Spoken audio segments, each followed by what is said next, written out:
Welcome, everybody, to the regular scheduled council meeting for Tuesday, December 5th, 2023. Madam Clerk, would you do roll call, please? Vice Mayor Sandu. Here. Councilmember Papineau. Here. Councilmember Farmer. Here. Councilmember Lozano. Here. Mayor Vandenberg. Here. Next, we will have silent prayer followed by the flag salute.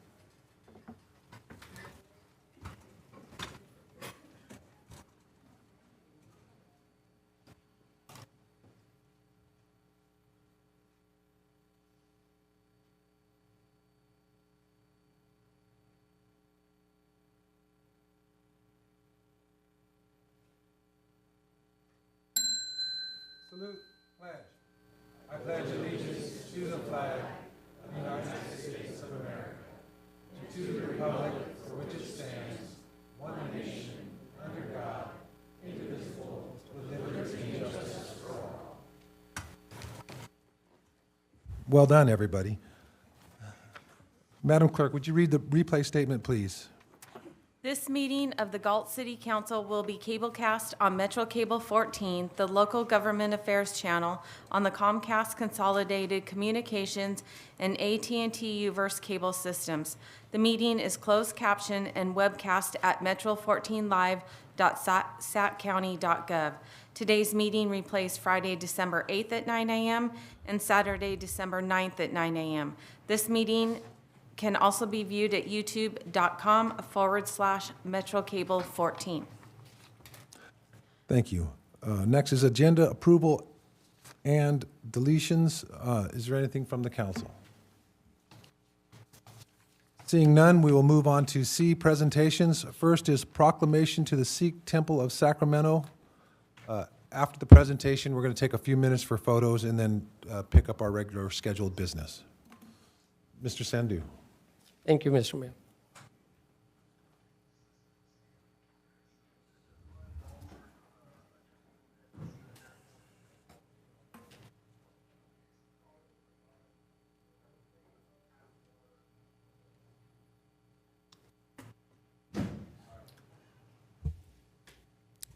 Good evening, ladies and gentlemen. I'm here today to give the proclamation to Sacramento Sikh Society. Thank you for the whole council, give me the opportunity. And in this audience, there is a board of director from the Sacramento Sikh Society. They are here.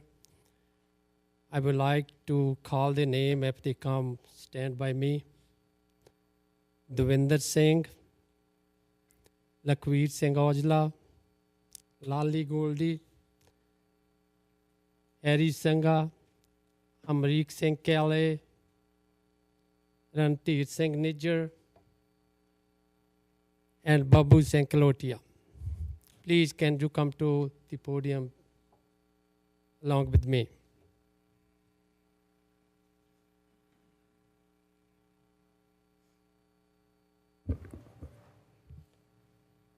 Before I read the proclamation, I would express my gratitude to this Sacramento Sikh Society.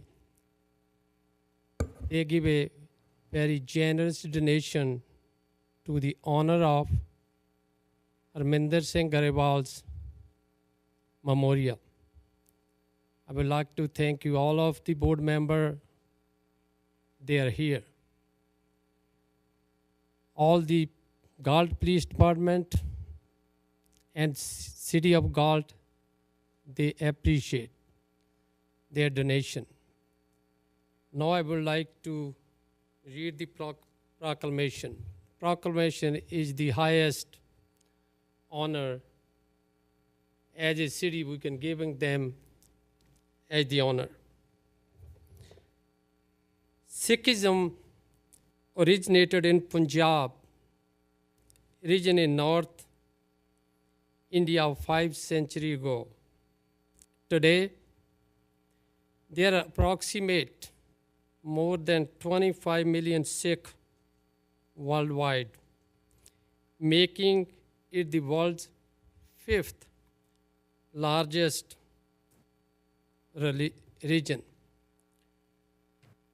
The three key pillars the Sikh, there is first pillar is Naam Japna. That's mean focus on God. God is one. So every moment we take breath, give His name, Vaheguru. The second is Kirt Karni, honest earning. Do your hard work and do the honest earning. And third is Vand ke Shakna, sharing with others. If somebody need help, if somebody need food, if you have a food, give to somebody's food. Sikh American constitute a well-established religious, social, and ethnic group among the people who have immigrated to California and to the United States of America. Sikh immigrants have added to the American culture and continue to maintain their own culture and tradition. The Sacramento Sikh Society, 7676 Bradshaw Road, Sacramento, will serve as a place of worship for the majority of Sikh residing in the Sacramento area, came into existence in more than 30 years ago. The Sacramento Sikh Society had generously donated $21,000 to the Harminder Garewal Memorial. Now that the City Council of City of Galt, California commends and recognize the Sacramento Sikh Society for their generous donation of $21,000 to the Harminder Garewal Memorial. That's the proclamation I was read in front of everybody.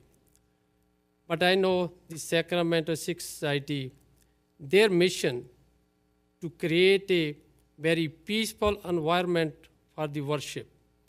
They also promote athletes. They also promote education. So I thank you for all these board of members.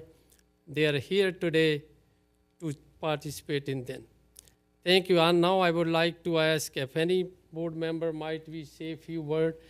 And after that, Michael, he can say a few words on the behalf of Police Department Association. Thank you. So Michael, you want to come too? For those who don't know me, my name is Michael Little. I'm the president of the Galt Police Officers Association. As you've seen in kind of the social media and may have been at our event last month, we have taken on the goal of fundraising over $100,000 to make a memorial to honor Harmon in front of our police department. This donation from the Sikh Society of Sacramento officially pushes us past that. We have raised every dollar we need to account for. My heart is overwhelmed. Just the generosity from August 22nd and continuing all through this day is quite incredible. To have a group step in and donate such a large chunk, I mean, just about a fifth of what we are looking at is very humbling. Words can't really describe it. And I know that once this memorial is built, we hope to have you guys all come back and see how beautiful it is, and would love to be able to have you guys part of our family as well. So thank you.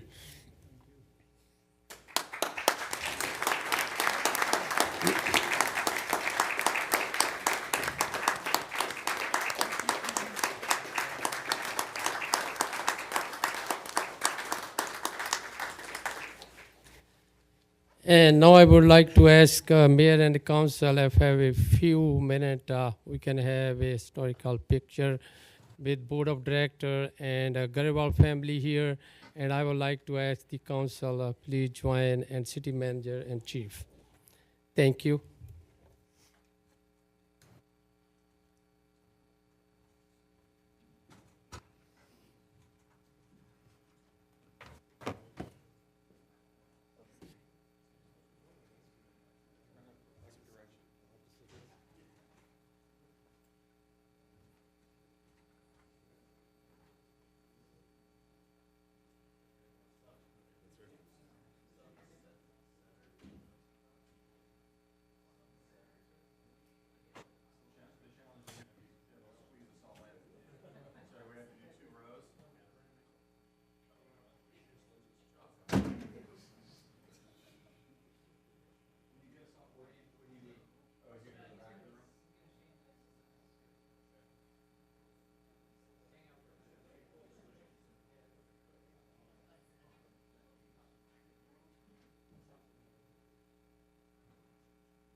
Again, on behalf of everybody in the city of Galt, thank you. Next will be C2, Galt Community of Character Coalition Responsibility presentation.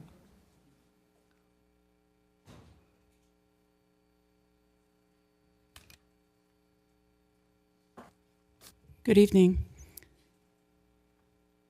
I'd like to ask other members of the Galt Community of Character Coalition to step up also.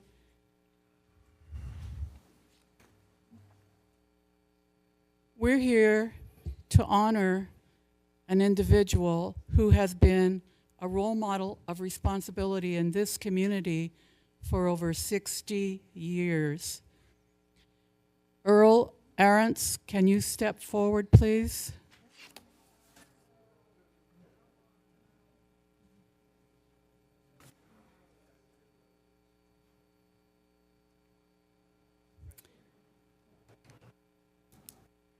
The Merriam-Webster Dictionary defines responsibility as, number one, the quality or state of being responsible, and two, the quality of being dependable. Responsibility is also a character trait of focus highly prized by the Galt community. Earl Arentz is the true definition of responsibility and leadership for 60 years. As the curator for Galt's Historical Society, Ray House, for 5 years, Earl had worked tirelessly. Earl moved with his family to Galt as a young man in 1958. He served his country in the Army. Before and after his time of military service, Earl worked at the meat company his father and uncle owned and operated, where Brewster's Bar and Grill is now located. While working in Lodi as a full-time butcher, he also attended night school for 7 years to earn his bachelor's degree in order to become a first-grade teacher, a job he truly loved. In his spare time, Earl was a Boy Scout leader and a volunteer for Galt United Methodist Church, creating and publishing weekly newsletters and bulletins for approximately 20 different pastors. He played the organ for all those years, plus weddings and funerals, all without pay. He has occupied many seats or hats within the church, including financial secretary, board of trustees, photographer, and historian. Earl has worked tirelessly collecting food from local stores and delivering food to several senior living locations throughout Galt on behalf of the Sunshine Food Pantry and Resource Center. He was also on the church's exploratory committee at the very beginning of setting up the freestanding food pantry. Currently, Earl sits on the board of directors for the Sunshine Food Pantry and Resource Center. Earl Arentz has been a dedicated and responsible pillar of his church and to the community of Galt for over 60 years. He has accomplished many, many tasks, all without fanfare, until tonight. It is an honor to call Earl Arentz a friend and neighbor. He is a true role model of responsibility, and Earl was nominated by Mona Stratton. Congratulations, Earl.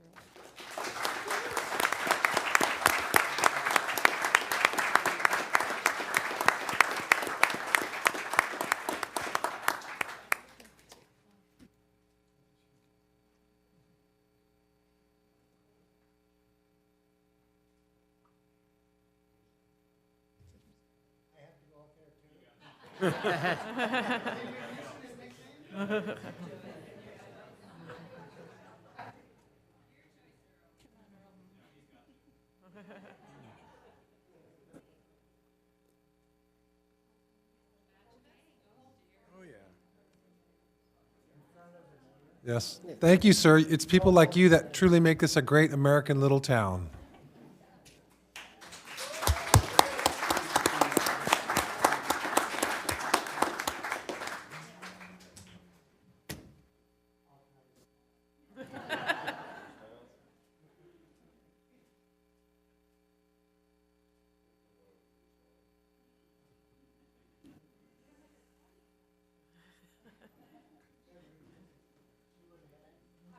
Well, thank you.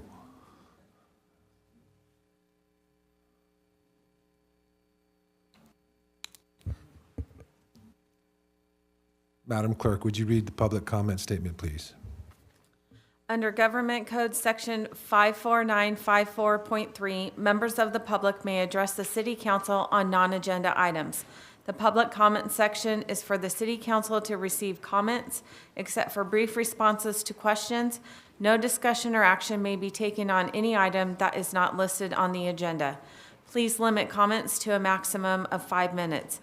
Consistent with the City Council procedural guidelines, the mayor reserves the right to shorten the time limit for speakers to ensure the efficient and timely completion of all city business on the agenda. We have 2 speakers right now. Ken Lee.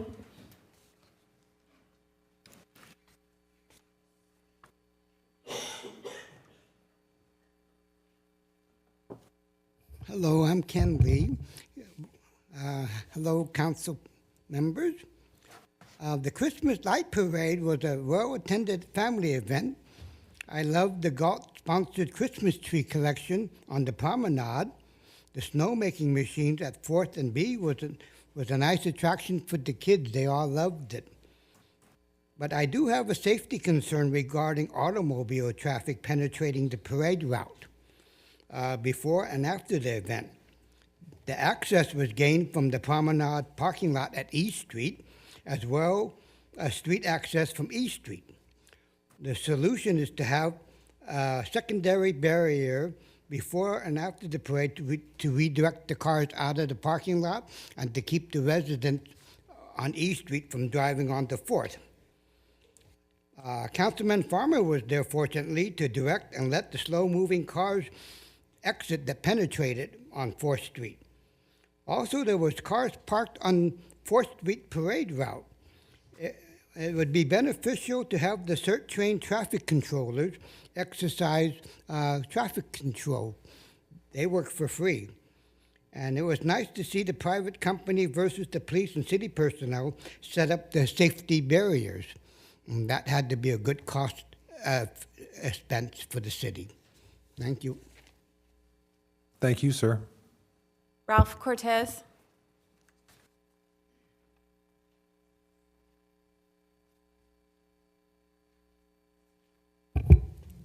It's nice to be here this evening. Good evening, Mayor Vandenberg, council members, city staff. My name is Ralph Cortez, representing the Kiwanis Club of Galt. I just wanted to give a report. The Kiwanis Club of Galt has partnered with the City of Galt Park and Recreations Department, sponsoring our Kiwanis Day at the Pool community events. When we first started hosting, it was for 1 day and covered the entrance fees for children 17 and under to attend the pool that day. Over the last few years, our club has decided to increase to 1 weekend each month. We coordinated those dates with Monica Lopez and her staff. This year, the city also added our event to their online social media. Mr. Cortez, if I may interrupt you, is this pertaining to the item on the agenda? No. Okay, just want to double check No, before you get too far. This was, no. This is a community that we do, a community event we do. So results for this year, June, there were 49 kids. July, there were 96 kids. And August, 97, totaling 242 kids. And the total entry fee was $1,452. We look forward to our partnership with the City of Galt Parks and Recreation and offer the Kiwanis Day at the Pool community events for years to come. Yeah, our organization covers the entry fee during the summer months for entrance to the city pool.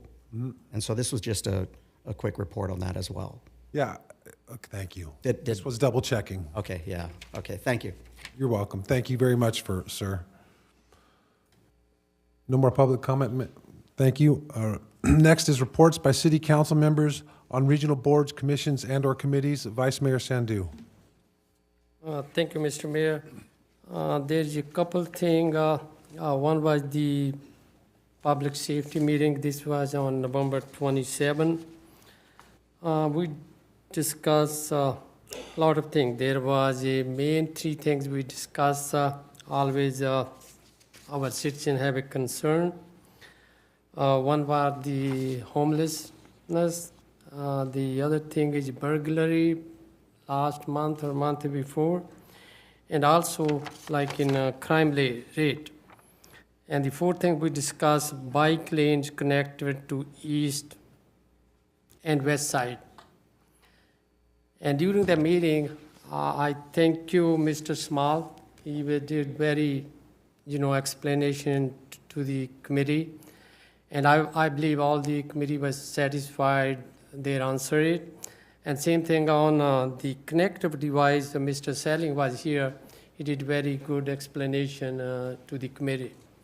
So these are the concern, and we did discuss each other, and on this point, we don't take any action to bring to the council. But still, I talked to the department, same thing, Mike Selling, they explain, is a very good explanation.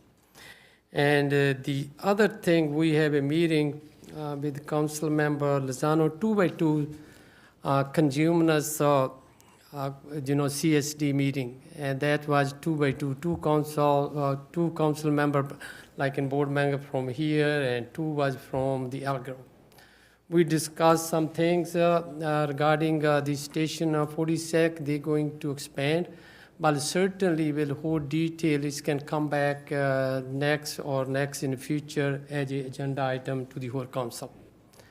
And that's the original meeting. I have a couple, and that's it, Mayor. Thank you, sir. Mr. Pompano. I have not had any meetings to report on. Thank you. Councilman Farmer. I have had no meetings as well to report. Thank you. Councilman Lozano. No meetings. My next SACOG board meeting is December 11th, so I'll report at the next meeting on that. Thank you. I have nothing to report as well. Next is information and consent calendar. It is recommended that items 1 through 6 be acted on simultaneously unless separate discussion and/or action is requested by the council. Do any council members would like to pull any of the particular items? Seeing none, first I would like to ask if there's any public comment on this item. No public comment.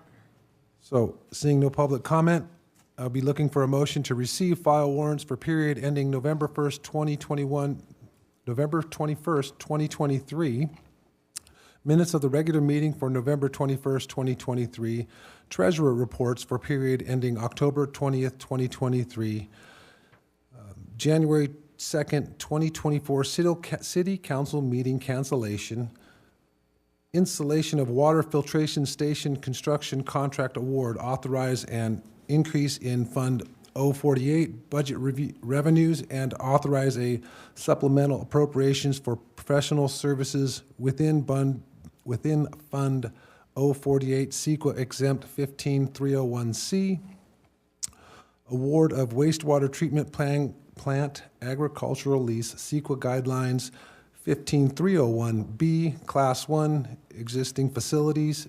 Do I have a motion? Moved by Councilman Lozano, seconded by the mayor. May I have a roll call vote, please? Vice Mayor Sandu. Aye. Councilmember Papineau.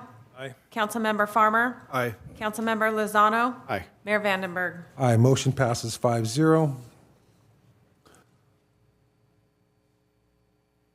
Next is, there's no scheduled matters of public hearing. Regular calendar would be the city manager's office, funding options for Walker Park. Mr. Hines. Thank you, Mr. Mayor. Walker Park is located within the city, bordering the jurisdictional boundary of Sacramento County along Sargent Avenue to the west. In 2004, the original Walker Community Park Master Plan was completed. At that time, it I believe, contained 4 phases. In 2011, Phase 1 was completed, which included 3 sports field, 1 football field, 2 soccer, a play area, playground park area, a restroom storage building, limited roadway access, and parking. As we move forward, we are looking to determine the options for funding Phase 2 of this project. specifically page 2, Phase 2A and Phase 2B. You can find those on descriptions of those two phases on page 2 of 5 of the staff report. On page 3 of 5 of the staff report, we lay out the estimated costs for Phase 2. The current phase in Phase 2 is about $2.2 million. I believe we have those dollars in hand. We're looking for options to fund 2A and 2B. 2A is currently estimated at $5.2 million, and 2A is the construction cost estimate to complete 3 baseball fields. And 2B is the cost estimate to complete 2 proposed 300-foot softball fields with additional parking and restrooms that sit on property currently owned by the Galt Joint Elementary School District. At our last meeting, council asked me to bring back funding options for funding 2A and 2B to essentially complete Phase 2.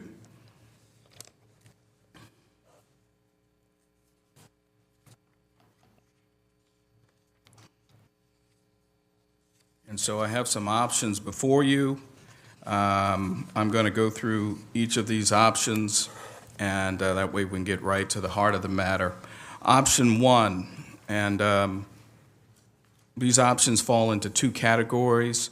The first 2 options are Measure Q-based options, and council approved Measure Q expenditures up to $2.9 million earlier this year, leaving roughly $1.4 million in annual proceeds that we're projecting for Measure Q. If council were to utilize those savings, they would move to, we would be able to use those savings in the first 2 options. And so on page 4 or 5, option 1 is to utilize $1 million of the excess of $1.4 million annually in unencumbered Measure Q dollars to do sort of a pay-as-you-go formula. Essentially, the city would save $1 million a year until they came up with the requisite amount of funds, and then they would go ahead and complete or undertake the project. Option 2, we could utilize the $1 million in excess, and again, this is $1 million of $1.4 million in excess that I'm talking about for both of these options. And so utilizing $1 million of the $1.4 million to essentially use it as debt service, council could proceed with these 2 examples at the bottom of page 4 or 5. So let me be clear. These are examples. These are not directives. These are not strong suggestions. They are examples of what you can do with the dollars.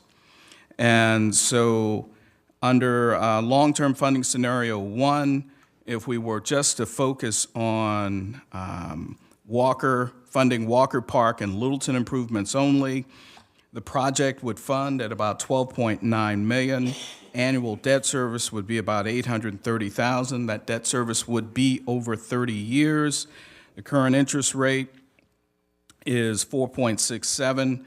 The total interest that we would pay over 30 years would be about $12.1 million. So if we just were to focus on Walker Park and improvements of the Littleton.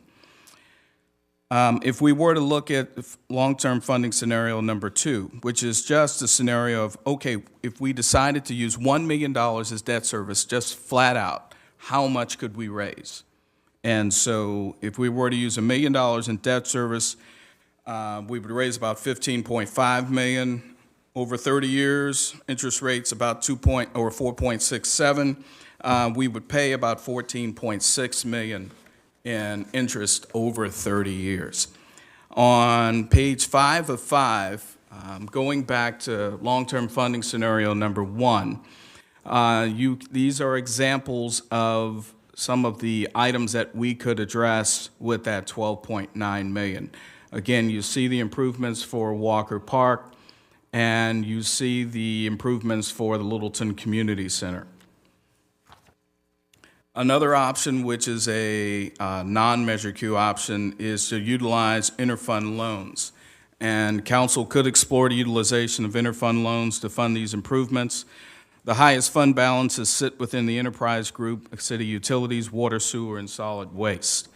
Currently, the city does not have an interfund loan policy. While there's no legal prohibition on the practice of utilizing interfund loans, if the lending fund is an enterprise, consideration must be given to the perceptions of the ratepayers. When we build these rates in the enterprise fund, they are built for reserves, capital improvements, and ongoing operations, and I'm sure there's some other elements as well. And so if the ratepayers find out that we're loaning money or the fund is loaning money to other funds, there may be some concern. The funds belong to the enterprise fund and must be used in accordance with Prop 218 and other legal restrictions. For these reasons, it's generally not recommended that we go that route, but again, that's council's prerogative. So we have some late-breaking news in this area. Late-breaking meaning yesterday at 10:37 a.m. It looks like the California Department of Parks and Recreation, again, that's the State Department of Parks and Recreation, has awarded the city a grant for Walker Park Phase 2 of $2.65 million. And so we're happy that we were able to secure that grant. However, that grant requires a match of $2.65 million in order for us to draw that down. Just for quick clarification, this is over and above anything that's on the Yes, sir. agenda report that we are reading? Okay. Yes, sir. Thank you. Yeah, we got this news yesterday, and of course, you know, the agenda was published last Thursday. Right. And, but we wanted to make sure you had all the information. And so, Mr. Mayor, I turn it back to you. I've got legal consultants online if you want to ask any questions about any of the options, and I'll turn it back to you and the council. Thank you, Mr. Mayor. Thank you, Mr. Hines. Madam Clerk, is there any public comment on this item? Not on this item. Thank you. Questions from the City Council? Mr. Pompano? Probably have several. One question regarding the interfund idea. I know that fund has to be spent per Prop 218 on those items. Where are we, what I'm worried about is if we were to touch something like that, one obviously is the perception that's not what that money's designed for.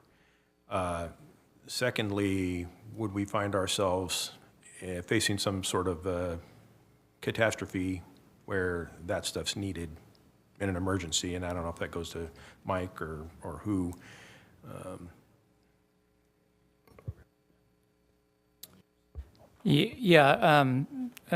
Council, as far as the interfund loan option through the enterprise funds, what I would tell you is per the State Regional Water Quality Control Board, we have emergency reserve requirements that we have to withhold. So I don't know if there's been any analysis as to, you know, beyond those requirements, how much funding could be available. But yeah, as you well noted, obviously not intended for that, but it is eligible to do that. I guess I would just strongly caution that we verify what might be available before we look any further down that road, so to speak. So, I don't know, Matt, did you have any? I just wanted to add, we need to do more analysis because we do have some planned use of those reserves in our 5-year CIP. So in the ongoing years, if we were to loan an interfund loan for 30 years, it could be possible that those utility funds would have to then borrow money to finance their needs over that period of time. Right, and that's kind of the trail of dominoes that I was afraid of, or in addition to just the fact that we find ourselves in an unexpected emergency and we've left ourselves hanging out to dry. So, thank you, guys. And I realize we're probably going to bring up more questions than answers tonight, and I didn't have a chance to get to any of you directors in advance of this, but one thing that was a concern is if we were to use one of these scenarios, the bond specifically, come up with the money to fund these projects right now, do we have the capacity to carry them out? Given our current city staff and being able to supervise subcontractors and so forth? Yeah, I'll just clarify real quick as far as what Matt said on the last question. So, yeah, just to be clear, so there's emergency reserve requirements that we have to have, and then we would obviously want to, essentially wall off whatever's in our CIP. So there would likely be some residual available potentially for it, but that's the analysis that would have to be done. So then on to the question of the bandwidth or capacity to take on the project. Certainly we would have to look at, our current workload and determine, reprioritize, so to speak, if the council's direction is to, move forward in some direction on next phase of Walker Park. I would certainly confer with my city engineer, but I think there are some, the utility projects would certainly be our highest priority. There are a few other projects that would potentially, be reprioritized lower, so to speak, so we could allocate resources to whatever the council's direction is for Walker. So, and depending on what that is, we would have to evaluate, potentially get on board a consultant to even manage that. There's always going to be some level of staff oversight, though, that's required. So that's, again, would have to be determined based on what type of project, how large and what areas of expertise would be needed. And so that would be something we'd have to come back with you on, to give you a sense of what those impacts might be, what those other projects that are affected might be. So, thanks. As I said, probably more questions than answers tonight, but that's it for me for now. Thank you, sir. Yeah, Mr. Mayor, thank you. The option 3, I'm also like to see if we can explore that and what we available, because option 2, I believe we already discussed it, I think 2-3 months ago. And option 1, as the last resource, is kind of slow. What we have, we're going to have to use it. One more question, Matt, just for the clarification. What kind of reserve we have at this time, just from the general fund? In the Just the general fund- percentage, what we have to keep, what percentage, and then we also have another, 6 or 8 million also we say is reserve. Can you just might we Yeah, I explain took to a look at our proposed fiscal year 23 fund balance for the general fund, and the available fund balance that would be available for use for this is estimated to be about 15 million. But I would caution using that, tying that up for 30 years would severely impact the general fund's ability to respond to any changes to our assumptions via, if there's any unplanned revenue drops or expenditure increases. So that 50 million each kind of requirement, or we keeping as a safe side? It's, if I might, I think I understood the question completely different. So I need clarification for myself too. It was my previous understanding, and this is, going back like 8 months, 10 months or whatever from budget discussions. The government requires us to have a rainy day fund. And I believe from memory, we have like 2 funds, one at 8.6 and one at 4.6 or something like that, roughly. Is that what you were referencing, Yeah. Mr. Vice Mayor? And so those values are based on percentages required by the government. And I thought he was asking, do we have anything over and above those values that we could pull from without doing an interfund loan that we just have, it's good to have that security, but is there any cushion in there? correct. So we have our economic reserve is a council policy, and that's 25% of the general fund and the Parks and Recreation expenditures. So that's separate. That's reserve fund balance. So an undesignated that currently doesn't have any use restrictions for the general fund, we have an estimated 15 million at the end of fiscal year 23. But that's also something we would use if there were any economic uncertainties, or if, say there were a recession or a sales tax or property tax, receipts that the city receives don't match what we've budgeted, or if we get something from CalPERS that our unfunded pension liability is significantly increasing, those, even though it's not part of the economic uncertainty reserve, the undesignated reserves would also be something we would utilize to stabilize the impact to the city. Could you clarify the difference between those two reserves? So we have the economic uncertainty, which is the council policy.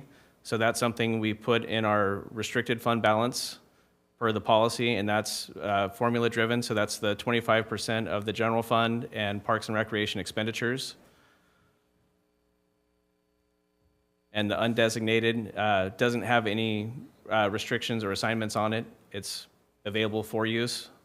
But if we were to encounter any revenue or expenditure uncertainties, that is the pool we would use first, would be the undesignated. Thank you. Thank you for the allowing me to interrupt, Mr. Sandhu. Please go ahead. Oh, thank you. And I have no intent to use that, but just for the clarification, that's why I asked you a question. We have a 25%, that's the requirement, we need to keep them. And then we have another fund too, that's why I just want to be clarified. Thank you. Is that all, sir? Yeah. Mr. Farmer? Yeah, Mr. Boring, so just to clarify for myself and for the audience, the undesignated is the 15 million, and the fiscal reserve, which is the 25% policy of the general fund and 25% of the Parks and Rec fund, that is different than the 15 million. Correct, those are separate. And how much is that? How much do we currently set aside for that, roughly? Roughly, I believe it's somewhere around 6 million now. It increased because we have increased expenditures for Measure Q in the Parks and Rec fund. Right, and the purpose of that 6 million is for, that's the rainy, I mean, that's one rainy day. We have two rainy day funds, essentially. That's the one for fiscal, I mean, if you were to read the policy of the 25%, however it's worded, it's basically, it's worded in a way that you explained a minute ago, whereas if we got in financial hardships or whatever, right? I mean, that's what it's for, right? Correct. It has the formula to calculate how much it should be, and there's guidelines on what needs to happen before that reserve is used. Yeah. So, I mean, my thought process is this. I mean, obviously, having that policy is smart. All cities do it. We do it. 25% is pretty good. I know cities can fluctuate between 20%. I've seen some as low as 15, but 25 is, it used to be 20, and I think the council upped it to 25 at some point, maybe 6 years ago or 5 years, right before we came on. But anyways, good policy, right? But, you look at that and you go, well, what are we going to use it for? A recession? Okay. Well, we went through one of those. Then we had a pandemic, which was unheard of. I don't know, in my knowledge, the city of Galt has ever touched the reserve, their fiscal reserve fund, ever, that I know of. I would love to know. But I'm not saying we should touch that, but that's 6 million. We have this other 15 million. So what I'm saying is we have $21 million here. I'm not going to suggest us trying to pull 12 million out of that, because I don't think that would be responsible. But what I'm looking at here is we need 12.9 to finish all the projects we're looking at. We have 2.6 we were just given, which requires a match. We have another, and correct me if I'm wrong, maybe I'm wrong about this, we had the 1 point whatever that we got originally, which is separate from the 2.6. We have 1.4 million excess above what we've already allocated for expenditures for Measure Q.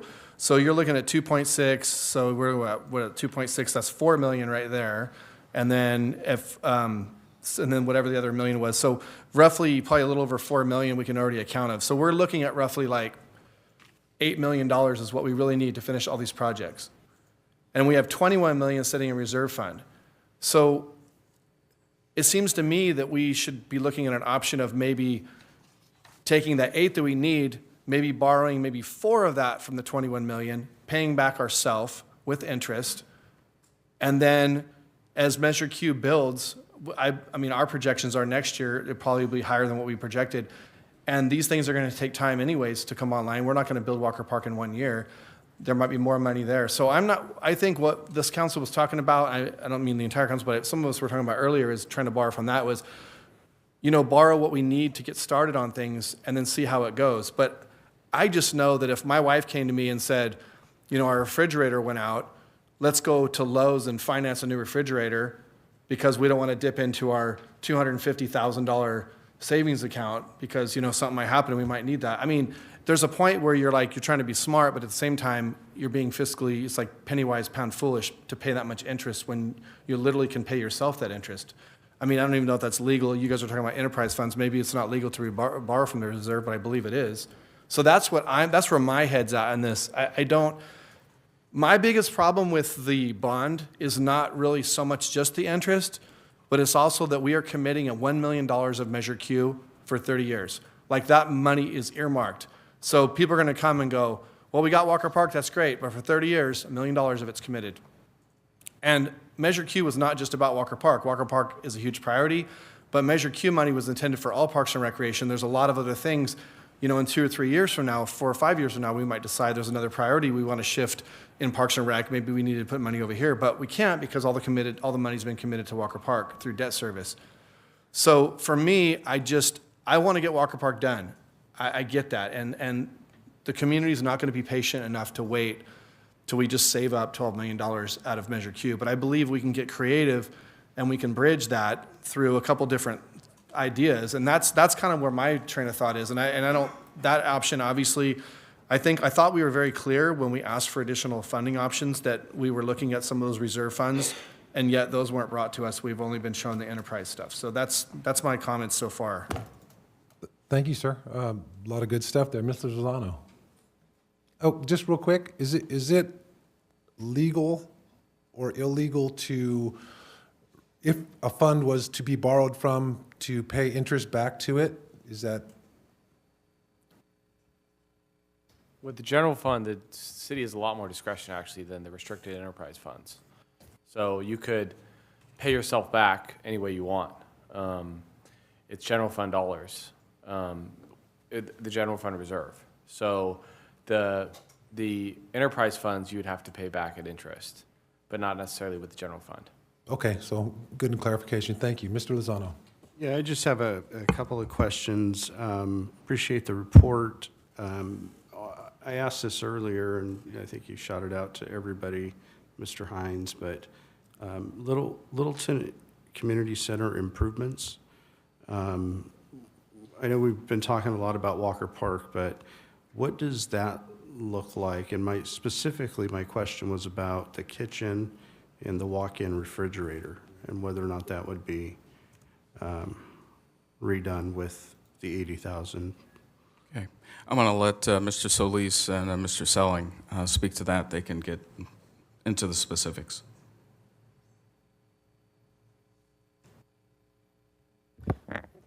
To answer the question specifically, yes, the kitchen remodel, I believe, would include the walk-in refrigerator. So.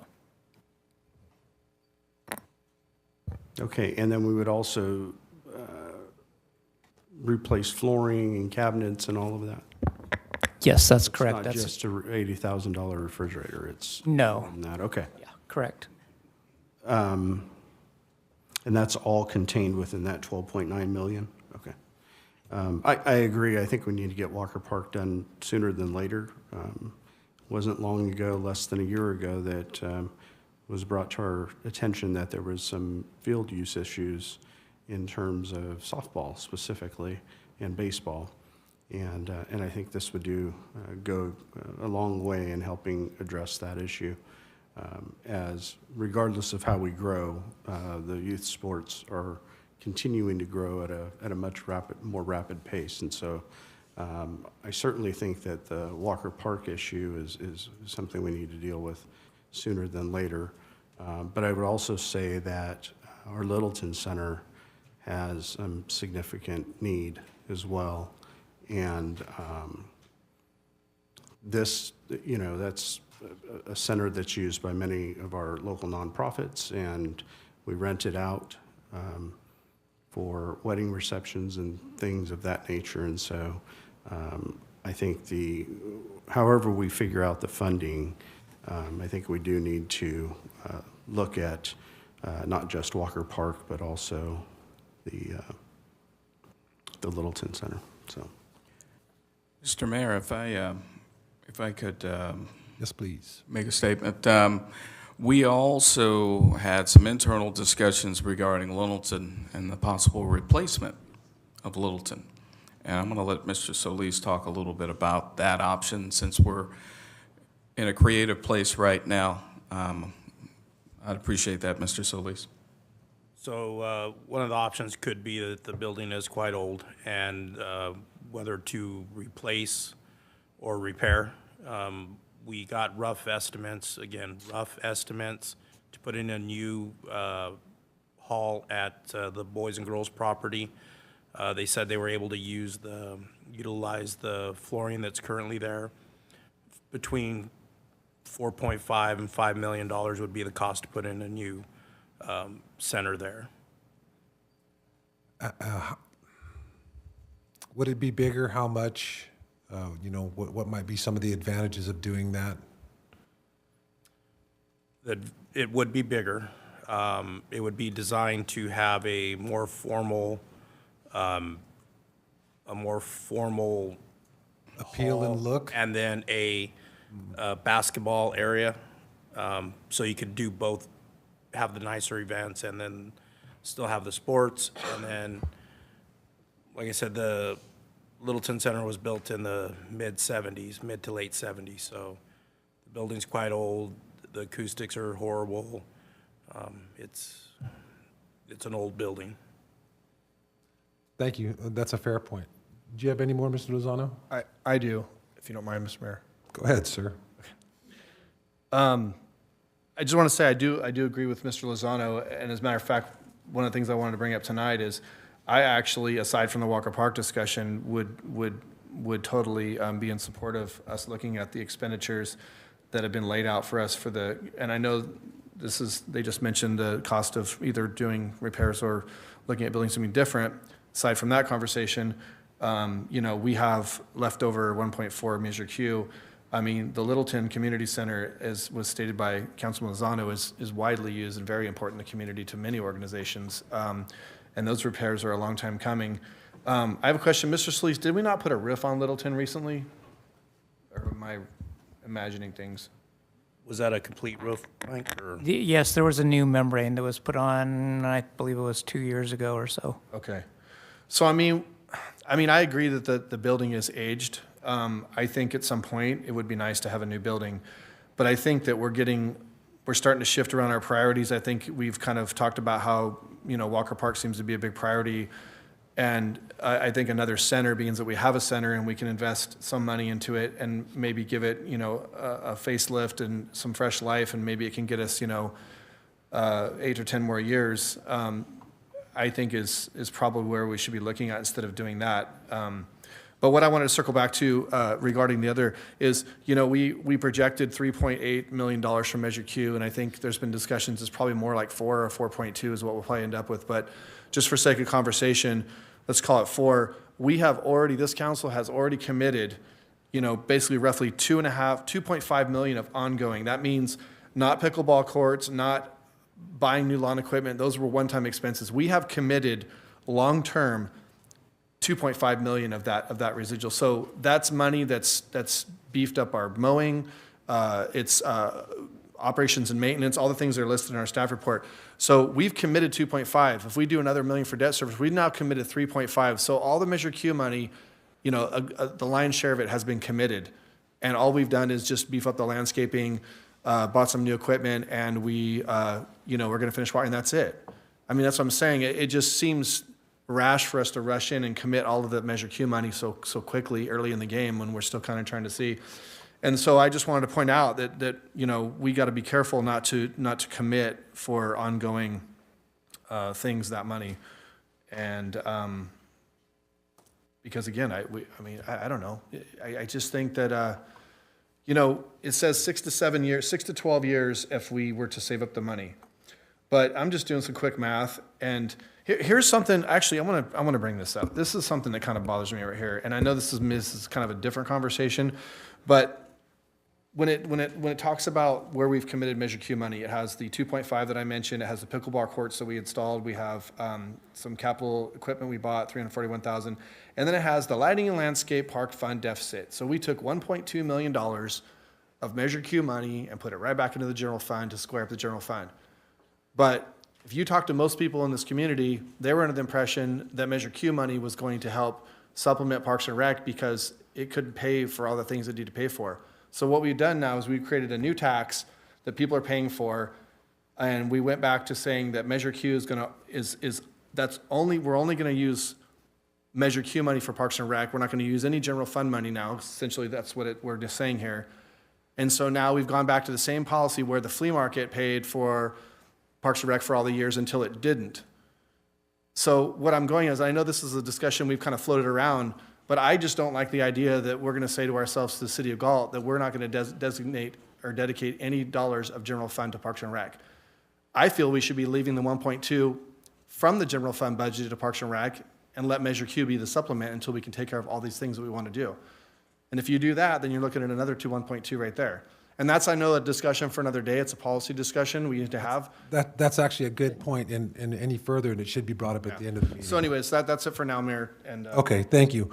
So, I think it's worth noting that it's really good that we're in a financial place that we can actually have this discussion instead of what are we going to cut? And, it's always a game of hungry hippo as soon as there's some money available. So thank you to everybody, the city council, staff, city manager, for putting us in this position. Every citizen should appreciate it very much. I read through this throughout the day and yesterday a couple of times, 3 times to be exact, and I don't know if this question could be answered, but if the construction cost moving forward by us saving the money exceeded what the bond cost would be, the only difference may be is when it happens, and it may be the same cost. An example of that maybe is our swimming pool. It loses roughly $80,000 a year, but nobody complains about that loss because of the benefit to the community. So that's, to be proactive or the devil's advocate for the bond fund, if you could bond and give you all these things and then have the money coming forward, I'm not saying I'm a fan of it, but that's a reasonable point of view to take when looking at those possibilities.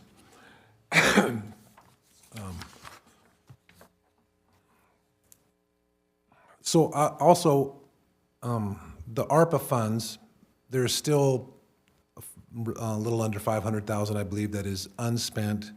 It is not designated. It could be used for any number of things, correct? We do have that flexibility depending on what happens in other areas. I am a fan of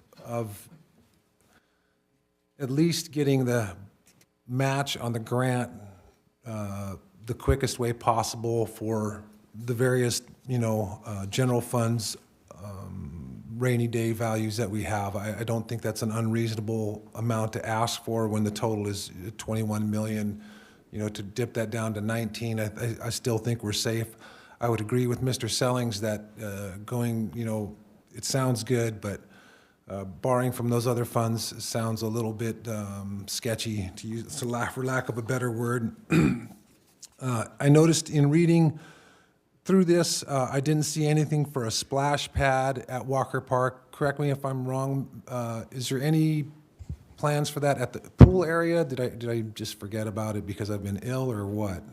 No, there currently are no plans for that. It was actually removed from the first Walker Park master plan update due to the cost of the pumps to recirculate the water. And with the water conservation that is now going on in the state of California, we were concerned with those issues. And Measure Q was not in place when we updated the Walker master plan last time. Sure, thank you.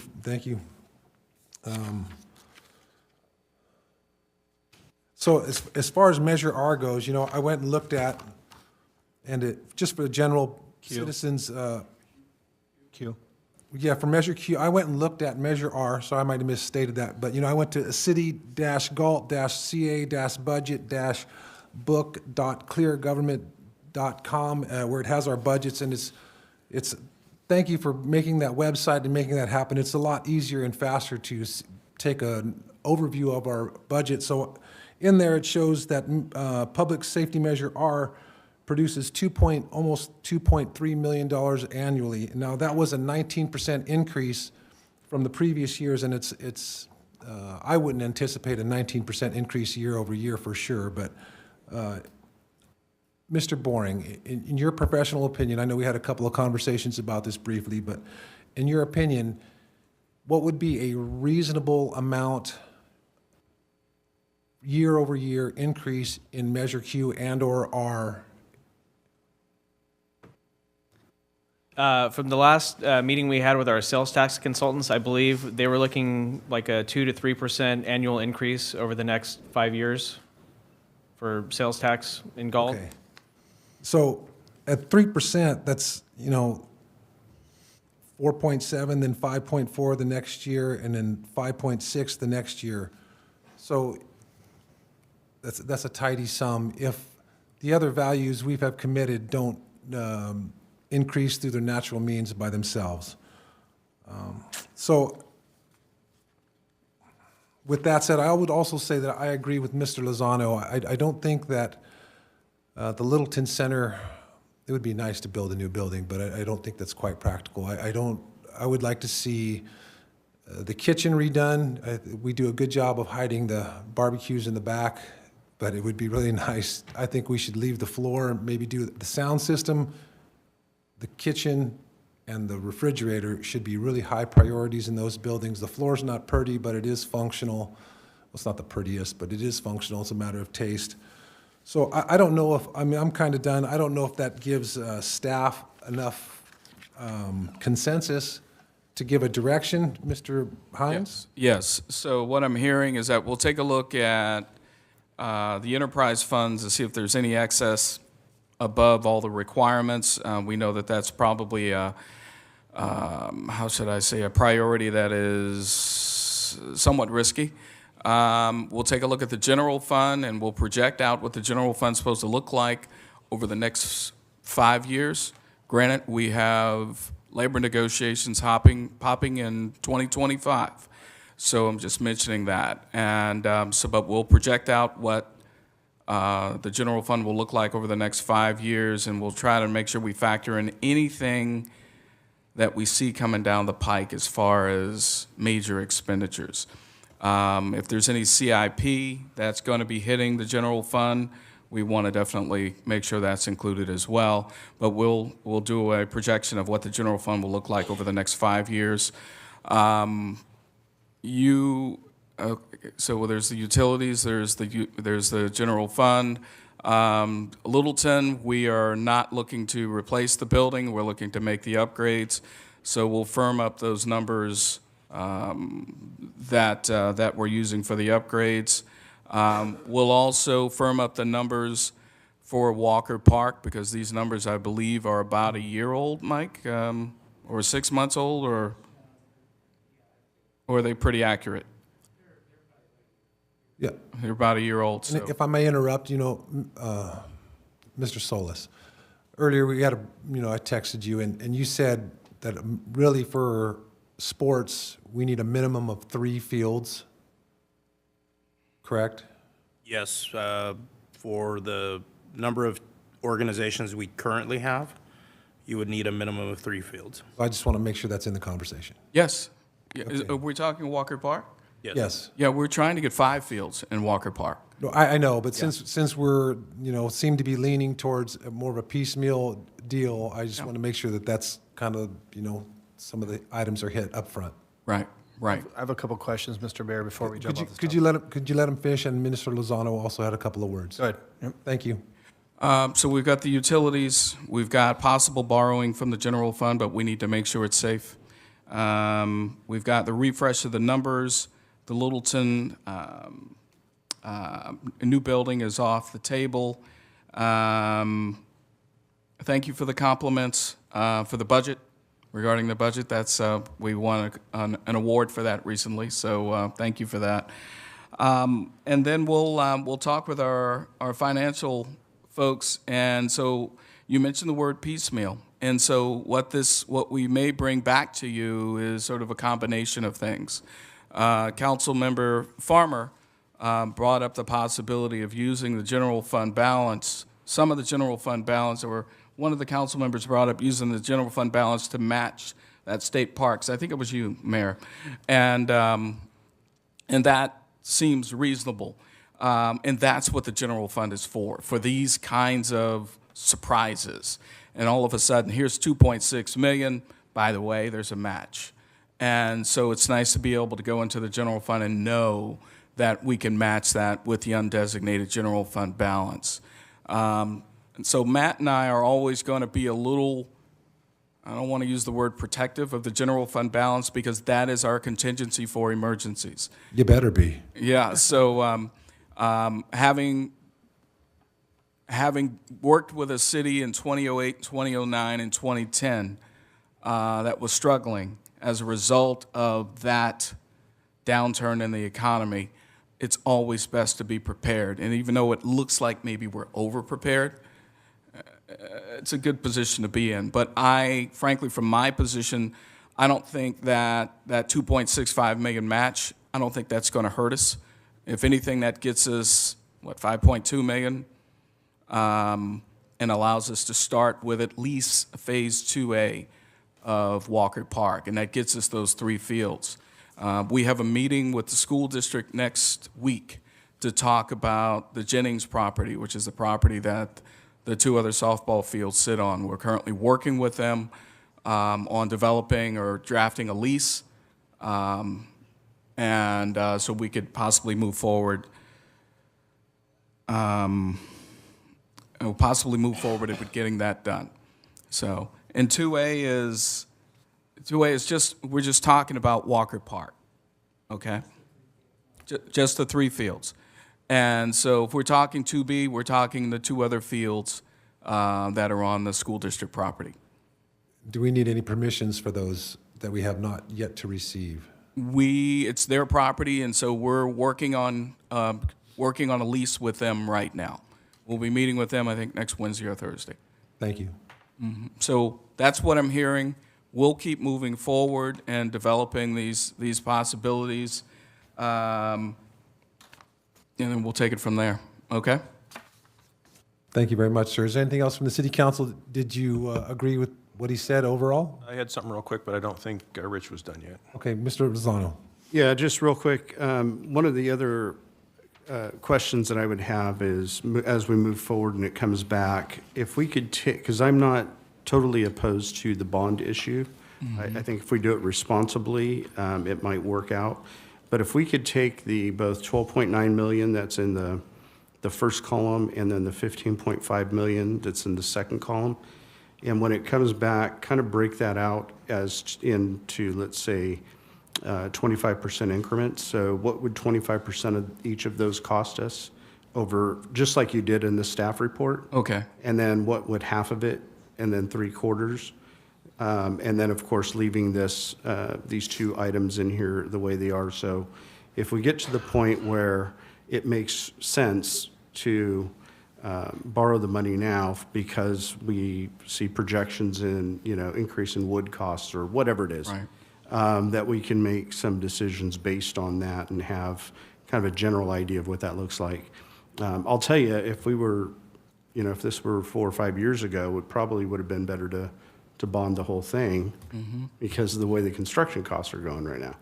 And so, I was surprised to learn the cost per 1,000 square feet just to build a residential home is $100,000. So that's just labor and materials. So at least so that we have that option. But I agree that if we can look at our reserves, see what that really is and how it will affect us moving forward.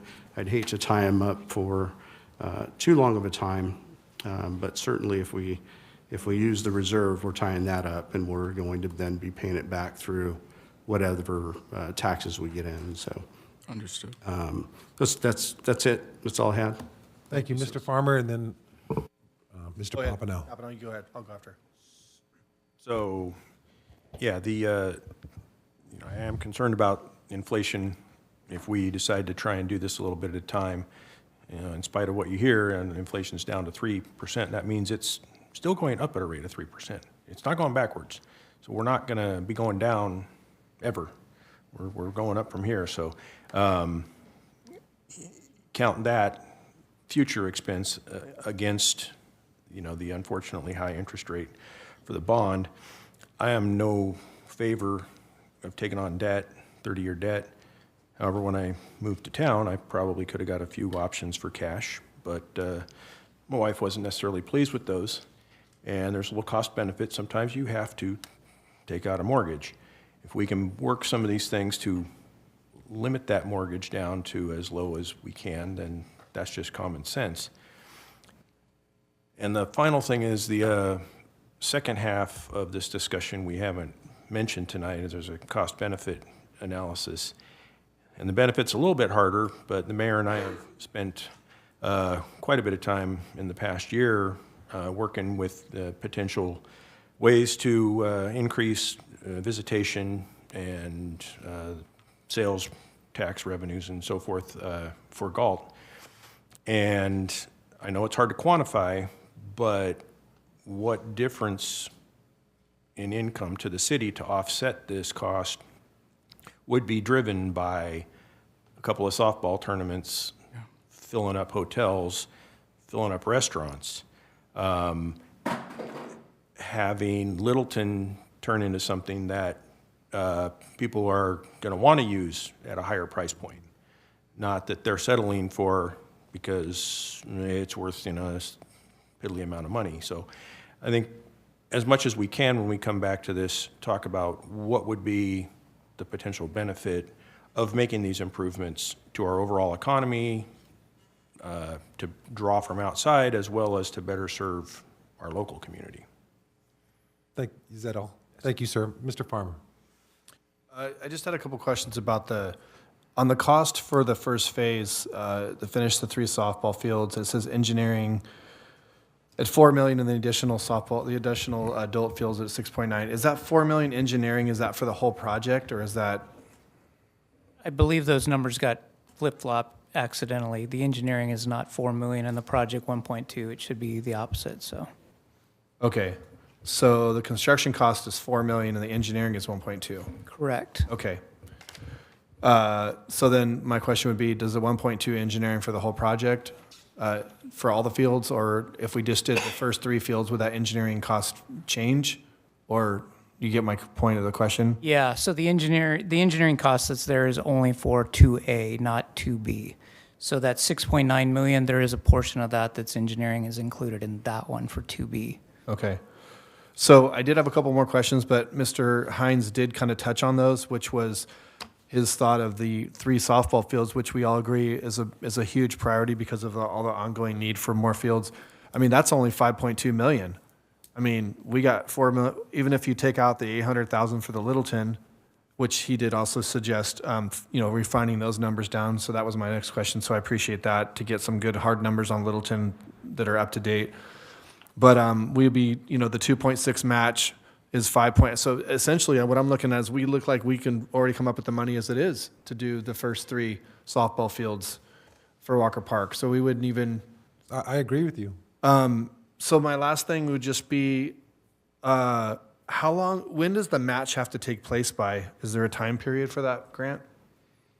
We were just awarded the grant, so we'll get you those details at the next meeting. I don't know when the state funds these grants. If we were awarded it yesterday, I would imagine they're looking to fund it sometime next year, but okay, it's going to happen sometime in the winter or late spring. Okay, and then you did answer my other where I was going to go, which was to just use 2.6 of the reserve to match, and you said that didn't seem unreasonable if we were to look at that. So again, I seem like we've kind of shifted some stuff around. It seems like we could come up with that money, but I would like to really talk sooner than later about these Littleton stuff. So as soon as staff could come back with us with some hard numbers on Littleton, these repairs and things, I would like to see those because I think that's something I would like to see moving forward sooner than later. And my last comment would be to what Kevin said, and I agree that a new facility would be great.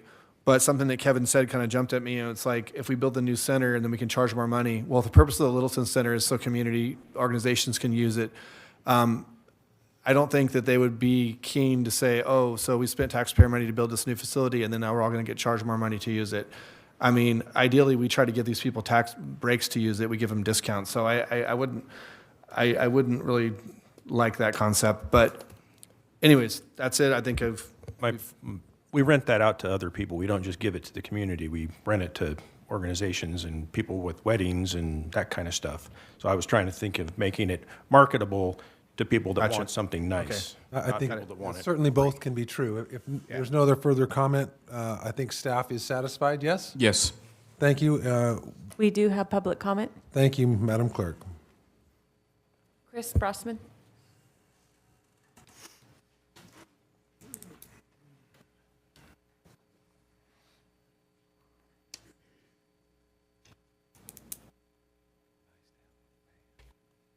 Thank you, City Council. Thanks for the chance to speak again.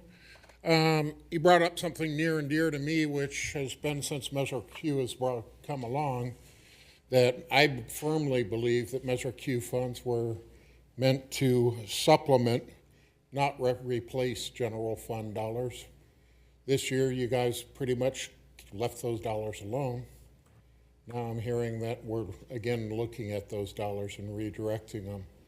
That is not the intention of when I looked at that ballot measure. It was purely to supplement general fund dollars that were currently being spent.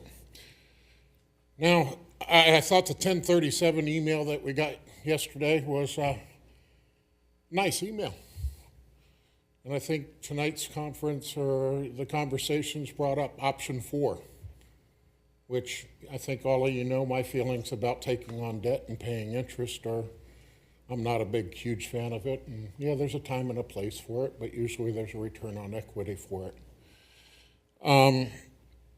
Rome was not built in a day was one of my sayings that came through my mind while I listened to you guys. You know, and yeah, it would make all 5 of you look good. And it'd make the city happy that we had everything done in one day or 1 year. And we took on $12 million in debt to do that. But reality is we're going to pay a price for that $12 million, and it's an additional $12 million. I'm not willing to do that. 2A, I thought Sean hit the nail on the head. I thought Jay hit the nail on the head. You look at it, we've got a 2.6 match. We've got 1.4 surplus coming in. That's going with a 3.5 budget. I mean, realistically, Measure R is going to bring in 2.2, which means that Measure Q is going to bring in 4.4. So reality, we're probably understating the revenues on Measure Q on the dollars. We've got 500,000 since we're not doing a tourist bureau, I guess, that I'd be fine with redirecting those ARPA funds towards 2A in Building 3. And then I think the general fund could take the rest of that. And we'd have 3 fields, and they'd be paid for. The Littleton Center, really the first time I'm hearing, you know, in public that we're really serious on it. I'd be curious as a citizen to see what that remodel, and that sounds like what the city council was looking to do. But in public forums, I've heard that we were going to look at the Littleton remodel, but having to go for $12 million doesn't make much sense. I also heard conversations of a skate park being built. And if we redirect all these funds and we don't allow Measure Q to supplement Parks and Rec, I don't know a skate park will ever be built. And I'm not a skater, never was, but I certainly think that it would be cool. And I think that would give our youth something to do, especially those guys that don't play baseball, don't play softball. We got a lot of softball fields already, guys. We got a lot of baseball fields already. I know it brings a lot of revenue to the town. I know it brings in traveling teams. Traveling teams are not the citizens of Galt. Does it bring a benefit to the citizens of Galt? Absolutely. Am I against 3 more fields? No. I'd also be curious, last time we talked, we were going to get together with the school districts and talk about the funding, whether they'd be willing to do some partnerships. So to me, that 2B, and look at the school and say, okay, well, what are you guys willing to put up to the plate? That's really all of mine, other than I'm not a 30-year debt. I think if we wanted to, we could take out a short-term bank loan with a low interest rate, just because there's not much more secure, and we could borrow $1 million to make up that deficit on doing 2A if we weren't willing, and the interest rate would still be a whole lot less, and we'd get our objection taken care of. Thank you, guys. Thank you. Mr. Boring, or anybody on staff, there are funds are or not already committed to a skate park?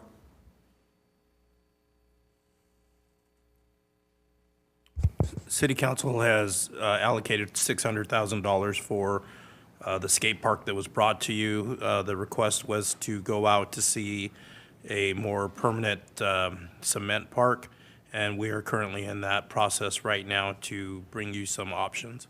Thank you. So I just want to double check that. So to the gentleman's point, those funds will not affect what we have just discussed. Unless you pick a more expensive option, then we'll have to come up with more funding. You have $600,000 in for that project currently. Okay, thank you. So what was the funding source for that 600,000? It was ARPA. It was ARPA, okay. So they're definitely a different funding source. So, Mr. Mayor, I just wanted to conclude. We were fortunate enough to get this good news yesterday. We would have liked to have had it last week because we could have weaved in some options, but we have it, and so we're very fortunate. We'll make sure to weave that option in the next time we bring this back around. Thank you. Okay. With that, we'll move on to Parks and Recreation Department. Subject is Galt Market plastic bags. Mr. Solis. Let's talk trash. Good evening, Mayor and City Council. We'll be bringing to you a presentation regarding Galt Market plastic bags that was requested by Council to bring back. Jackie Garcia, Special Events Manager, will be providing the presentation. Good evening, Mayor, City Council, and City staff. I don't have the clicker, though. I'm sorry, it's right here.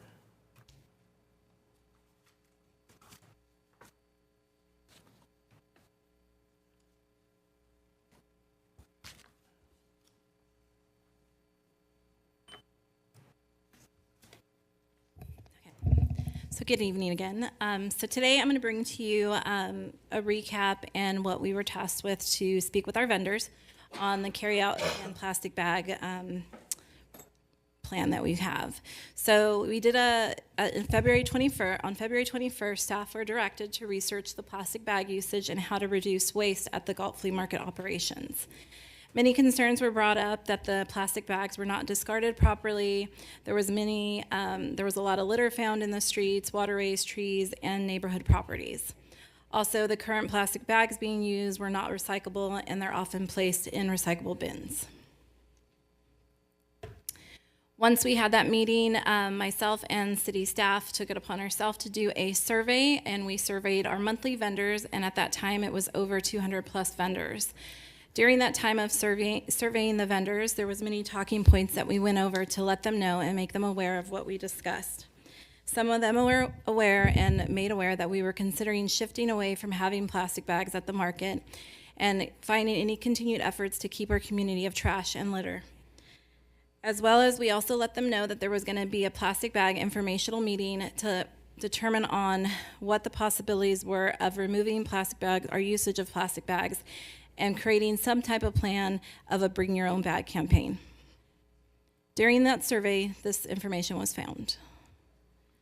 So the first question that we asked was, do you use single plastic bags? Out of the 214 response that we received, I have to go to my page so I can see that. 84% of the vendors were using plastic bags and 15% were not. The next question would be, do you currently provide reusable bags? And if so, do you charge a fee? So again, it was 84% was currently providing reusable bags and the 15% were not, or charging. Out of the 228 responses in that week, how many plastic bags do they use? And again, it shows in the survey here that 50 bags or less was the 66%, 50 to 300 bags for the 26, and 300 or more was the 7.5%. Ms. Garcia, sorry to interrupt you. I know it's hard to read. I see people squinting in the audience. When you reference the percentages, could you say like red, yellow, blue on the graph? Thank you. So the next one is I'm open to bring your own bag campaign at the flea market. And just to kind of give you an idea of what the bring your own bag campaign would be, it would be to create and educate and implement and encourage vendors and consumers to bring their own reusable bags. So on that, on the blue section of 213 responses, 83.6% said yes. And I'm on the orange, it's 16.4% said no. So the next question that we asked them is, would they like to share any ideas or any ways that they could improve or how this would affect them if we were to implement this process? Some of the words that were said multiple times is that they would be frustrated, it would increase their cost, expenses, it would cause them challenges, it would impact their revenue. Clean, they talked about recycling, how they could educate the customers in bringing their own bags and carry out bags. So after we did this survey, we did another analysis with other flea markets that were similar to what we provide on Tuesdays and Wednesdays. So Tuesdays and Wednesdays, we obviously provide the plastic bags. We also have tote bags that are available inside the market office, and anytime we have a promotional or marketing event at the flea market, we give out tote bags for free. So the ones that are comparable to us is San Jose. They currently do not have any policy on plastic bags and only produce vendors use plastic bags. Denials is no policies and market does not provide tote bags. The Napa Flea Market has no policy and the Delta Flea Market has no policy. One of the things that I just want to inform you also is to be aware, we also have a total of 33 trash cans that are throughout the market grounds, as well as 10 recyclable cans to hopefully eliminate some of the extra trash that's being caused out there. So efforts to become plastic bag reduction that we could go that way is develop a plastic bag reduction at the market, provide educational resources and outreach to vendors on new ways of adopting plastic bags, connect with key stakeholders in the community, and create a marketing campaign of bringing reusable bags by shopping at the market, and educate and ensure our staff understand the importance and type of reusable bags. The impact of the plastic bag reduction would be that we need to develop a marketing campaign that would include the Bring Your Own Bag campaign and create the campaign and how we're going to educate the vendors. Staff time to coordinate with local waste managements to ensure the language is consistent with effective of reducing the single-use bags. And to continue conducting stakeholder outreach to obtain input on the Bring Your Own Bag campaign. And one of the things that we found that other markets do, farmers markets, is they provide an inclusion of financial hardship exemptions for vendors that aren't able to purchase their own plastic bags, the recyclable ones. So the benefits that we found if we were to reduce the plastic bags is efforts to keep our neighborhood clean with less plastic bag litter. Waste reduction generates goodwill in the community and a model to carry forward in the spirit of conservation. And that's all I have. Any questions? I have a question. Mr. Lozano. Yeah, so it was brought to my attention by a vendor that, and I know we're talking about plastic bags, so I don't really necessarily want to get into the weeds on it, but that the issue may not be just a plastic bag issue. The issue may be vendor plastic and paper trash that's left behind in their actual stalls. And so can you walk us through what we do to address that. And one of the other concerns, just briefly, is that vendors, after the market has ended for the day, don't have access to trash cans for a long period of time, or a reasonable period of time after it closes. And so what do we do with that? Do you want me to take that? I'll be happy to discuss that. When that was brought to my attention, I did call over to Jackie regarding the trash not being accessible to our vendors. And we've made a change as of today. They will be available throughout the night for all vendors. So that is an immediate change for that. We have an administrative policy in place where we can fine our vendors should we find that they leave any trash behind. We have staff members that'll drive up and down the rows collecting cardboard and trash from the vendors that they can easily throw into a 2-yard container as they tow. So those are some of the things we do. So these trash cans travel? Is that what I heard? Yes, we have 10, 12 2-yard containers that hook to the back of the carts, and they go up and down the rows. Okay, and the vendors are aware that they can put more than just cardboard? Yes, for well, recycling, they can put... we typically have the cardboard on the back of the cart, and then the trash would be thrown into the bin. Okay, and then just one last question. If we have a policy that vendors are not to leave trash behind, how do we, and I apologize for going into the weeds a little bit on this, but how do we enforce that? And do we enforce it? We have enforced it in the past. It's basically when they're blatant leaving trash in their piles of, typically it's our used vendors, our garage sale type vendors. They didn't sell it, it was junk to them, they wound up leaving it, and they've come for the one time. We put a note in their file that it was left, and if they do come back, we can address it at that point. Each one of our vendors has a unique ID in our system that we can add notes to as they check in and try and rent spaces. Okay, I would just, since we made some changes, I would just encourage the market staff to do a educational campaign, because there are vendors, like I said, I talked to one last night, that told me the trash can gets turned over before they even have a chance to. I think the example was they needed to put their food waste, not food waste, but lunch waste in there, and they rush out to get to the trash can. So whatever we can do to make sure that the trash cans are available, because I see in the area here, not only plastic bags, it's other trash as well, so. We've addressed that issue today.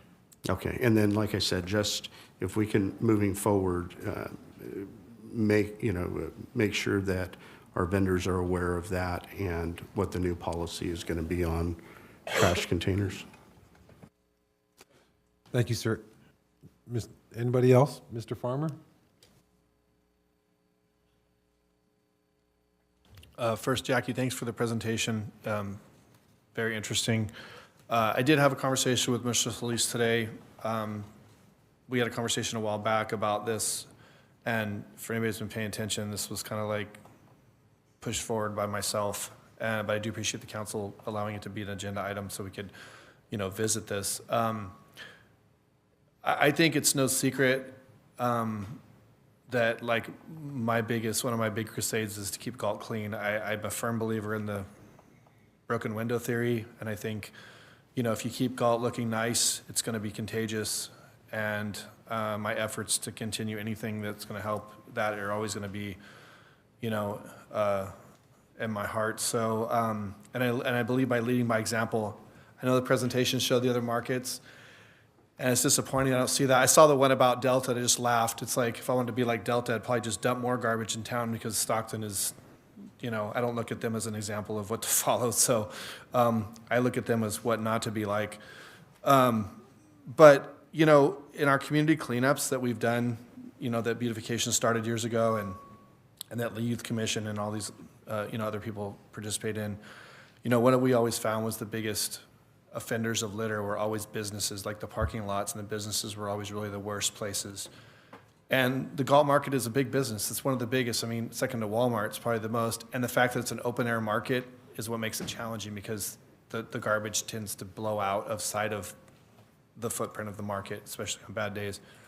You know, in my discussion with Mr. Solis, I think what it is there's two different things here. There's plastic bags, which is what we're talking about, and how much of the trash that we're seeing that's a problem is the plastic bags.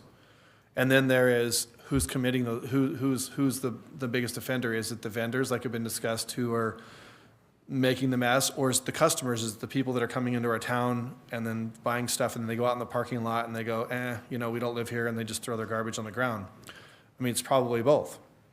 I heard the same thing that Mr. Lozano brought up, which I appreciate Mr. Solis addressing that, because I think that there was a little bit of a problem with not having access to cans.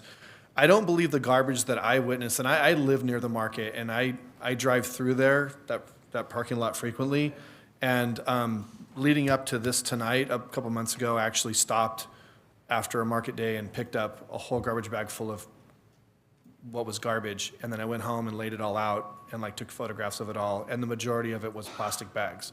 There was some like tissue from boxes, there was a McDonald's bag, and so was some other stuff, but definitely plastic bags was a big piece of it. So we go back to, if really my crusade here is, you know, I mean, I obviously helping the environment is important, but if my real crusade here is to just keep Galt cleaner and try to mitigate the amount of trash that we're seeing at the market, how do we do that? I think what Mr. Lozano suggested with the education, I believe an education campaign where we start reminding vendors, hey, you know, we have a policy where we're going to fine you or whatever. We don't really want to do that because we don't want to scare our vendors away. I get that. But we will enforce this very heavy-handedly, and we expect you to pick up your spot. I think education could help on that aspect. The additional garbage or keeping the garbage cans open could also help. With the outside, with the people throwing trash out there, you know, I don't know. But like I said, I believe that we need to lead by example. I think whatever we do, whether it's the transitioning away from plastic bags or, you know, implementing some other idea that maybe you guys have to keep the market, to mitigate the trash.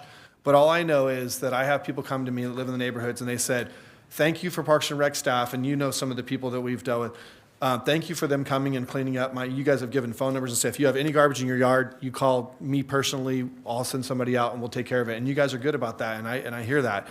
But what I hear from them too is, though, they don't want the garbage in their yard in the first place, though, and that's the problem. So that's kind of where this all came from, you know, just trying to, you know, this isn't about making it challenging for vendors. This isn't about ruining relationship with your vendors and driving people away from the Galt market that want to sell there. I saw your little word collage thing, and it said expense, and that puzzled me because we're not asking them to actually incur any additional expense. We're asking them, they don't have to provide plastic bags anymore. That would actually be a cost savings. My original idea was we figure out a way to implement a bring your own bag, or we figure out some kind of program where we can supply people that walk in the market with a reusable bag, so the vendors don't have to supply bags. So the vendors are not going to incur a cost. So I just want to throw that out there. I'd like to hear public comment, but that's what I have to say so far on this topic. Thank you, sir. Is there any public comment? I have two public comments. Ken Lee.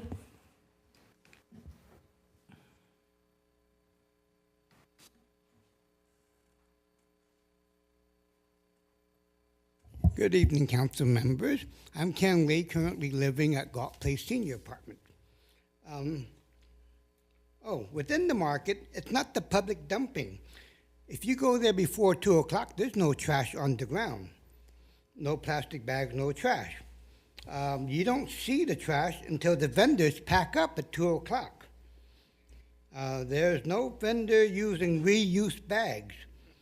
It would be eco-friendly to encourage reuse bags or cloth bags to promote downtown businesses, as well as fundraising for civic and non-profit groups to sell reusable bags. Flea market staff does a good job picking up the trash all through the day. It's the wholesale vendors leaving most of the trash. they need to be educated to make an effort to pick up and contain their trash. Right now, they're just leaving it on the ground where they could be putting it in a big box and contain it. Staff needs to photograph and warn them on the trash that they leave. And basically, if you shut the east gate at 2 o'clock, that's where the trash blows out at. It blows toward the east and it goes out the gates toward the back.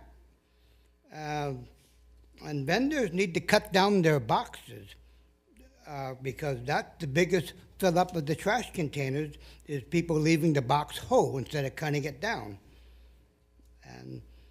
And the flea market is in a business area of Galt, and we expect the commercial business to implement reuse bags, and so should the market. Thank you. Thank you. Lisa Klotz.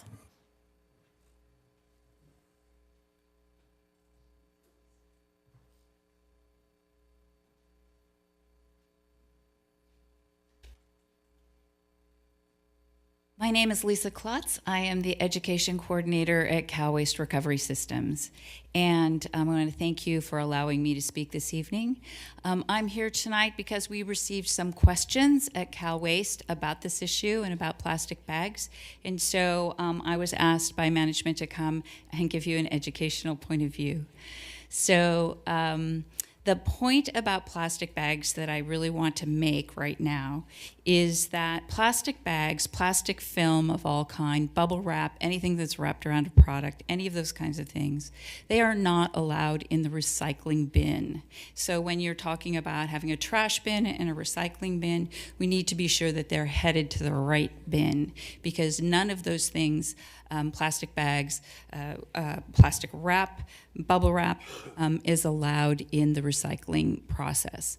I can say that at Cal Waste, through our materials recovery facility, plastic, sheet plastic, plastic bags, bubble wrap, all of those kinds of things are one of the #1 contaminants that come in our trash. So it's what they call wish cycling. They wish it could be recycled, they think it could, or perhaps that recycling can was closer to them than the trash can. So it's just one of those issues that sort of reaches beyond. I'm listening to the conversation that you're having today. It's a lot about just general trash and contaminants. And so what we have found for the most part is that it's not the plastic itself, it's how it's handled, who handles it, how it's handled, where it's placed. It's the human part of the plastic. So I think educational campaign, that's my job, is relevant. And we're not here to advocate one way or the other of what you need to do with this policy for this city. But we were, questions did come into Cal Waste, and they wanted me to come and give you a viewpoint of how plastic is handled through the recycling process. Plastic of all kinds at this point must go in the trash, which means it ends up in the landfill. But you don't want to get me started there, because I talk about it all day long and I'll way exceed my 5 minutes. So if you have any questions, I'm happy to answer them. Otherwise, I don't, if you have any questions in the future that you need to ask us, you know where to find us. Thank you very much. Okay, thank you. Mr. Solis, we got 2 presentations, so I'm looking at the one, I guess, that was in our packet, and it has some photos, a couple of them of the parking lot and or grass areas up along the fence. Are those inside the market property or outside in the park? Well, it's technically the market property, but is it outside on where the public parks as opposed to where the vendors stage? It's where the public parks, that is, the pictures that you see there are the one-way parking lot between the sports complex and the market. Where you see the grass area is the sports complex. Okay, great. So I appreciate what you guys have done and are doing about garbage cans and addressing directly to the vendors. If any, how many garbage cans are put in the parking lots for convenience? Because people are going to do what's most convenient. And it, you know, you shopping cart in our local shopping center is a great example of that. If it's 15 parking spots away, it's going to be right there next to my car as I drive away. You know, if it's 5 away, I may slide it over into the slot that it's supposed to be, but that's just human nature. So are we working to make convenience for the general public and their garbage as they leave? Every exit and entrance to the market has a garbage can next to it. But we don't have any in the parking lot. It's not designed to have any in the parking lot. They are all parking spaces. I agree, that was a concern of mine, yeah. And then in the park side, I believe there's 5 on that side of the park. But if I can possibly come up with a compromise for council, that this may be easier, and the fact that we currently go out at 2 p.m. To clean the neighborhoods, to start cleaning the neighborhoods. May I recommend on a trial basis for the next 2 months that we go out, we add an additional morning cleaning, probably around 10 or 11, and to see if that's effective in what you guys are trying to accomplish, and seeing if it reduces the garbage in the neighborhoods. Why do you think this would be different? It seems like you're cleaning before the problem arises. By 11 o'clock, if there's some issue, we're trying to stay on top of it versus somebody getting home at 1 or 2 o'clock or going home for lunch and possibly noticing this. It's just something to just add extra cleaning to make sure that we get everything. Well, I certainly think it's worth a try. So, you know, there's no voting item, there's just a general discussion, and I don't know that we gave you enough clarification. Mr. Farmer? Yeah,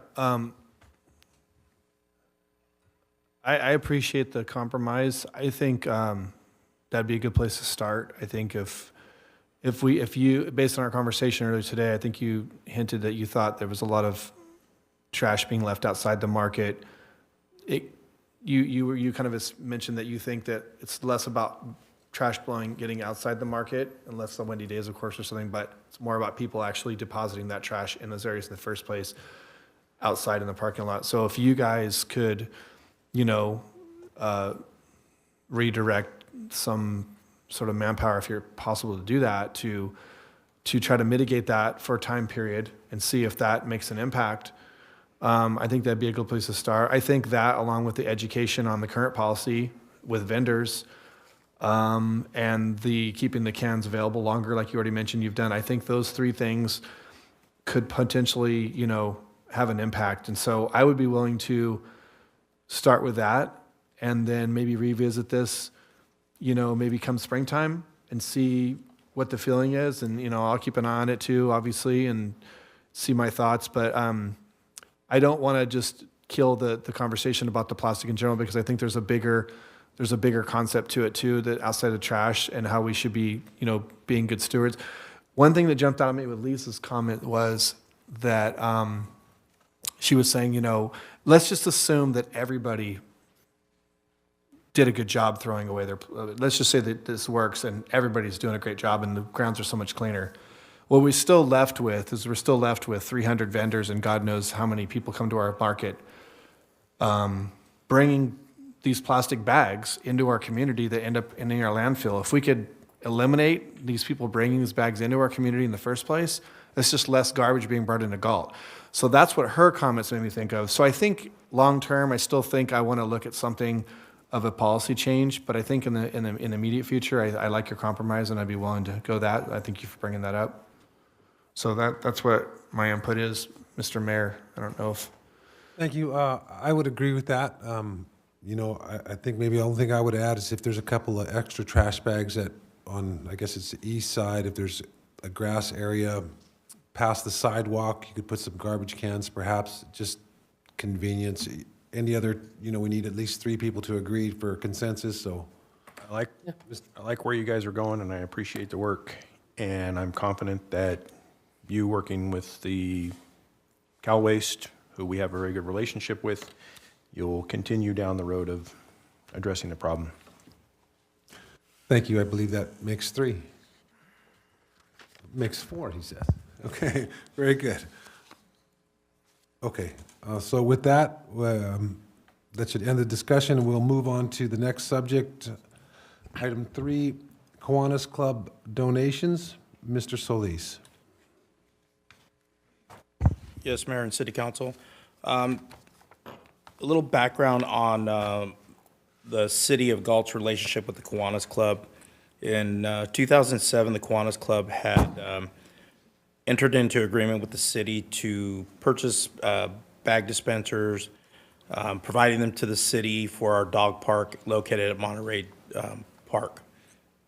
In exchange, we put the name Home of the Kiwanis Bark Parks into our signage. The Kiwanis Club approached the Parks and Rec Department and offered a donation of $10,000 to upgrade our dog park. They are asking, we went out, got some costs to replace both dog parks, and depending on what you want to do, it's about an additional $15,000 to outfit both parks. That's plus their 10, so a total of $25,000. That's for us to install them, and that's for some type like of equipment. To match the current equipment and have a company install them, we have a rough estimate of $74,000 to do that. So they're asking the city to provide some money to get both parks done, which would range from about $15,000 to $20,000, depending on how much you wanted to spend. And then up to $75,000 to have it installed. If not, that $20,000 would include staff installation that our new facility maintenance people would be able to do. Okay. So at this time, we're asking you to consider their letter, and if you're willing to provide any money towards this park, indicate which fund you're able to donate from or provide it from, transfer from. A couple of options are Measure Q and our general fund. And we have a representative from the Kiwanis Club here, if you have any questions for them. Thank you. Any questions from council? Yeah, I'll start it off. Mr. Solis, so I'm looking at the staff report, so please clarify. So the $19,506 is for, that's for Monterey Park? And then there's the, break it down. I'm confused on this. Is there two different things we're looking at here? The first page is, of the quote, is just for the equipment. It has it for the small dog park, which is $564 just for the equipment. And for the large dog park, it is $6,100 and $9,389. The taxes are to the right. So it's a total of $15,000 plus freight is close to $2,500. Tax is an additional $1,400, totaling nearly $20,000 just for the equipment. So that's not installing the equipment? That is not installing the equipment. That is just for the equipment. And if you'd like to go with this type of quote, again, this is just a rough quote. We'd have to go out to bid as it's over the $10,000 mark. But, and I would add another additional $5,000 for cement, tools, and that. So then what's the 45,000, what's the? So the next quote, and believe it or not, that was to install water fountains for the dogs and the people. But earlier in this meeting, you guys approved a grant that we received. And in that grant, we will be providing those two items, water for for humans, and water bowls for the dogs. So when you see that $45,000, you're taking $16,000 out of almost $18,000 out of that because of the water fountains. So we got a total of $51,812. That's for everything. Right. Then That take would, that out- would have been for water fountains and then everything. take out the grant money, which is 18,000, So it's going to be Correct. roughly 27,000. roughly 32,000 then. Yeah, so you could see the difference in Taking the, out 18,000, right? yeah, you would take out $18,000. Out of 51. And then you can see the type of equipment that are provided in both. So 51, take away 18, and then the Kiwanis are willing to pony up a 10,000. So you're roughly be looking at like right around $23,000 maybe ish. To get it done on the, let's just exchange for new equipment, not for like equipment, we can get it done for a total of 25. If you want to go for like equipment, which is the second route, would be close to 30. So it would be 20 from you. And if you want it installed, it would be 74,000 total. Oh, so that 51 doesn't include the installation? No. And we felt we could provide the installation with the I new, was just going to ask you that, okay. but with the new facility maintenance people that were approved. So I do hear a lot about the dog park. People love the dog park. It's widely used. I, of course, don't use it. I don't live over there. But as a dog owner and a pet owner, I can see, why it's so popular. I've had people complain about it and say it needs this or it needs that or whatever. And I know these complaints span a lot further back when we were struggling with maintenance. But I think it's kind of cool. This is kind of what goes into what we were talking about earlier, where there's other things in the community besides softball and stuff that are important when it comes to Parks and Rec. I appreciate the Kiwanis putting in 10,000. I think it would be great if the city could step up and try to match something. Obviously, it's more than a match, but I think we got 1.4 million sitting in Measure Q right now, and we're asking for 25. That's such a small piece. The dog park's very important. I know this is kind of I thought about this long and hard today. I don't think that's a big ask.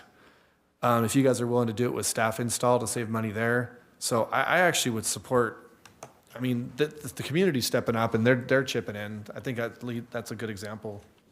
Mr. Lozano. Yeah, I have kind of a crazy question here, but just bear with me. I know that when you work in the area of parks, and I know we're talking about a dog park, but there's a bunch of legislation out there that legislates safety of these facilities, right? And again, I think that's intended for kids and things like that, but I just want to make sure that we don't have any of those things that we need to contend with, and that if we do install it ourselves, our staff has the capacity to do that. They do, and we would have it inspected after we install them to make sure that we were all on the same page and it's all safe. Okay. The only reason I bring that up is because of all the legislation I know that's around park facilities, but also kids climb on those regularly, and so at the dog park. And so, but I think this is a great opportunity. And going back, 5 or 6 years ago, I talked about public-private partnerships, and I think we've done that in many arenas in the area of youth sports, and certainly this is another example of that. And I want to thank the Kiwanis for being willing to take their hard-earned funds that they've raised to put toward this, and so I would be supportive of it as well, and I think it'll serve the entire community pretty well. So, thank you. So once you would set a dollar amount of which you'd like to match or provide, then we would go out and get formal bids for that. These were just kind of numbers for you guys to kind of look at what's out there. If you want to go a little less than what we have or exactly what we have, your range is $15,000 to $30,000. If you want it installed, you're adding another 65 to it. Mr. Slees, at this time, we're looking very much close to 2025, right? That is one option. The 30 is another option to almost provide you as is what's there to replace. Yeah, certainly, I would agree with the other council member. I'm agree whatever need to do, but thank you for the Kiwanis. They're bringing their own $10,000, the community bonds. But I was thinking, I don't know, everybody else just put the budget around 20 to 25, and then go from there. Can you clarify, so if your staff installs and already factoring in the 10,000 for Kiwanis, you'd be looking at about 30,000 for like equipment? So for the like equipment, we're looking at about $30,000 because we're taking out the water fountains. So you're saying about, so you don't have hard numbers yet, but Well, you're these looking for are, some. these are quotes. They're not formal bids. But I hate to say 25 and then you guys find out that it's 26 or 7 and you have to come back or you cut something out. So, I mean, I want to squabble over $5,000, but I would also like you guys to sharpen your pencils as much as possible, you know. We will. So I would be supportive of whatever the council wants to do. I'd be comfortable with 30, but if you guys want to do 25, I'd support that too. Right. Yeah. Mr. Papadao. You know, we've got this Measure Q stuff, and this is what it's for. And I'm not in favor of saying that we're going to take our Measure Q money and go out and refurbish your park with lesser equipment than there is now. So my feeling would be, go out there, and if 30 is the limit, or you think you can come in under that to replace it with like equipment, yes, then do that. Okay. I would also support that, and I would like to see it, you know, if staff could install it, that seems to be a sensible cost savings. Yep. Is this an action item or is this? Is there any public comment on this item? No, there's not not an action No item. public comment. No public comment, so I think that finishes that off nicely. Next is communications.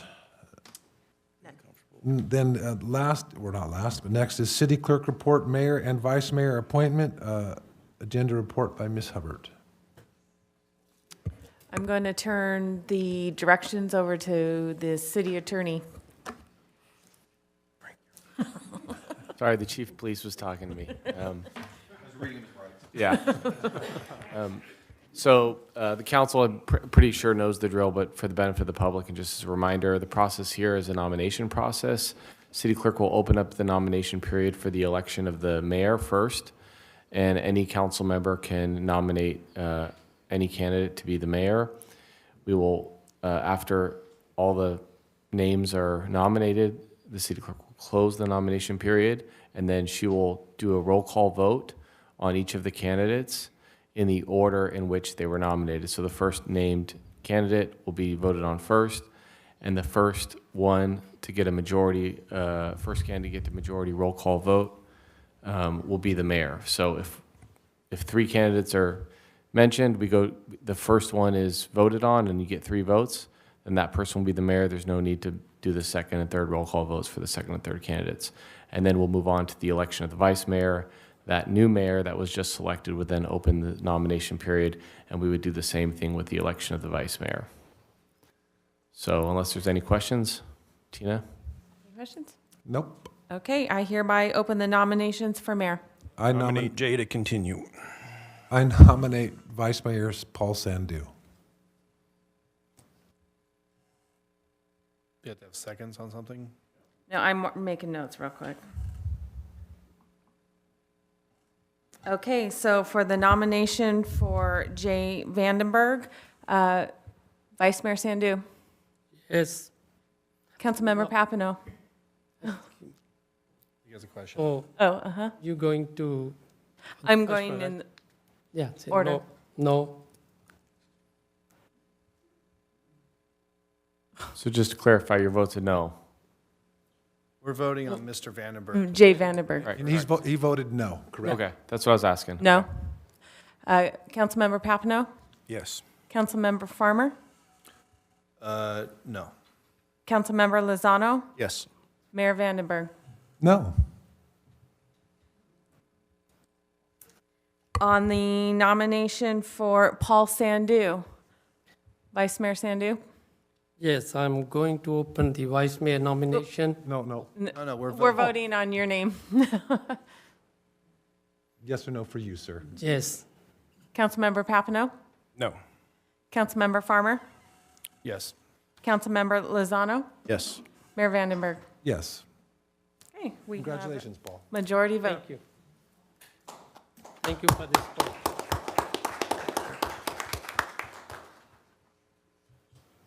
With that, we need to change seats, correct?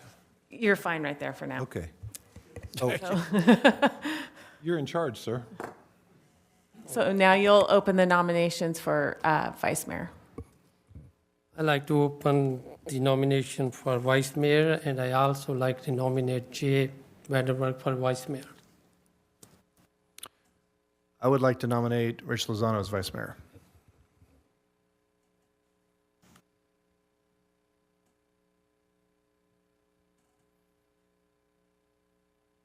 Okay. Doesn't sound like there's any more nominations, so. Who votes first now? So Kevin? you're there, so you can just go on the line like normal. Start with Papano. You have to announce who we're voting on. Yeah. Oh, so, Councilmember Papano? The first nominee was for Jay Vandenberg. Right, so where is board can So start? start with, Mr. Pompano on Yeah. whether, Mr. Papano? No.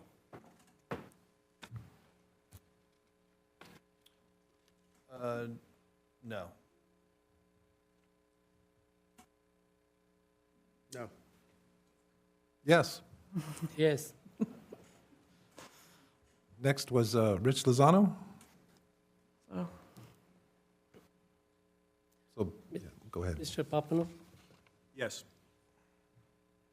Yes. Yes. Yes. Yes.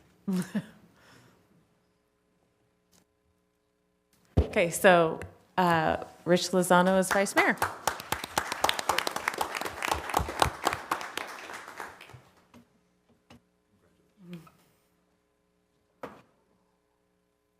So you can continue. Oh, Sorry. We just finished. I didn't mark any of those off yet. all right, the next agenda item is K, comment by staff. I believe we don't have any comments tonight. Back to you, Mr. Mayor. Thank you. Thank you. And comments by city council. Mr. Papano? I just want to, as has been done earlier, thank our staff for the clarity on the budget specifically and the tremendous improvements that have been made in that regard and the hard work on all the other agenda items. And that'll be it for tonight. Councilmember Vandenberg. Thank you, sir. I would like to thank Mr. Pompano for nominating me, although I greatly appreciate the nomination and the votes. I really do. Certain life changes that I did not anticipate when I became mayor have come about, and some are well known to everybody, and others are only known by a select few. It's just not something that would be in the best interest of myself and or the city. So again, thank you for the vote. I really do appreciate it. It was a bit surprising, to be quite honest. Thank you to the staff for listening to us. Thank you for doing a good, hard job every time we come in here, no matter how hard we are on you or soft. I appreciate what you guys do. That's all I have to say. Thank you. Mr. Mayor, can I break the order for a second? Yeah. Yes, it's my honor to nominate you. I think you've done a phenomenal job over the past year, and we worked closely in some regards on the ad hoc committee and stuff. So we have quite a year coming up, and I would have been blessed to have your leadership as we take on these endeavors. But I'll shut up now. Thank you. I'm really glad that's on film. Thank you, sir. Councilmember Sean Farmer. First, yeah, I just want to thank the people who come to made public comment. Of course, we all say it, but we do appreciate the public comment. This is your meeting, so we want to hear from you guys. I wanted to thank the Parks and Rec staff for all the holiday activities that you guys have been doing and all of it. It's a lot, and social media and everything. So I appreciate all their hard work, and I want to thank you guys as well, and also the police department and Public Works and everybody involved with the Christmas parade, all the staff, really. I mean, there's a lot of moving parts, but very successful parade, was great. I've heard nothing but positive about it, and it's what a lot of people look forward to in our community every year, and it really helps kind of put everybody in the holiday spirit, kicking off the month of December. And lastly, just want to say congratulations to Paul on your mayorship for the coming year. Hopefully, it'll be an easy ride for you. And then lastly, to Jay, again, thank you for your service as mayor. You would have done a good job to continue another year. And I hope you didn't take offense to me not.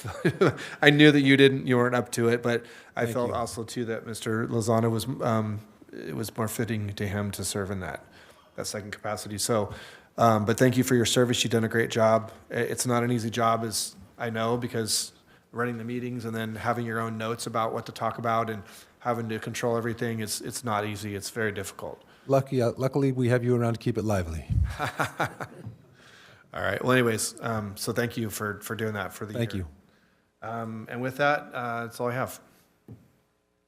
The Vice Mayor Lozano. Yeah, thank you, Jay, for your, former Mayor Kent Vandenberg, for your year of service. I think you did an excellent job, and certainly would have liked to see you continue, but I understand.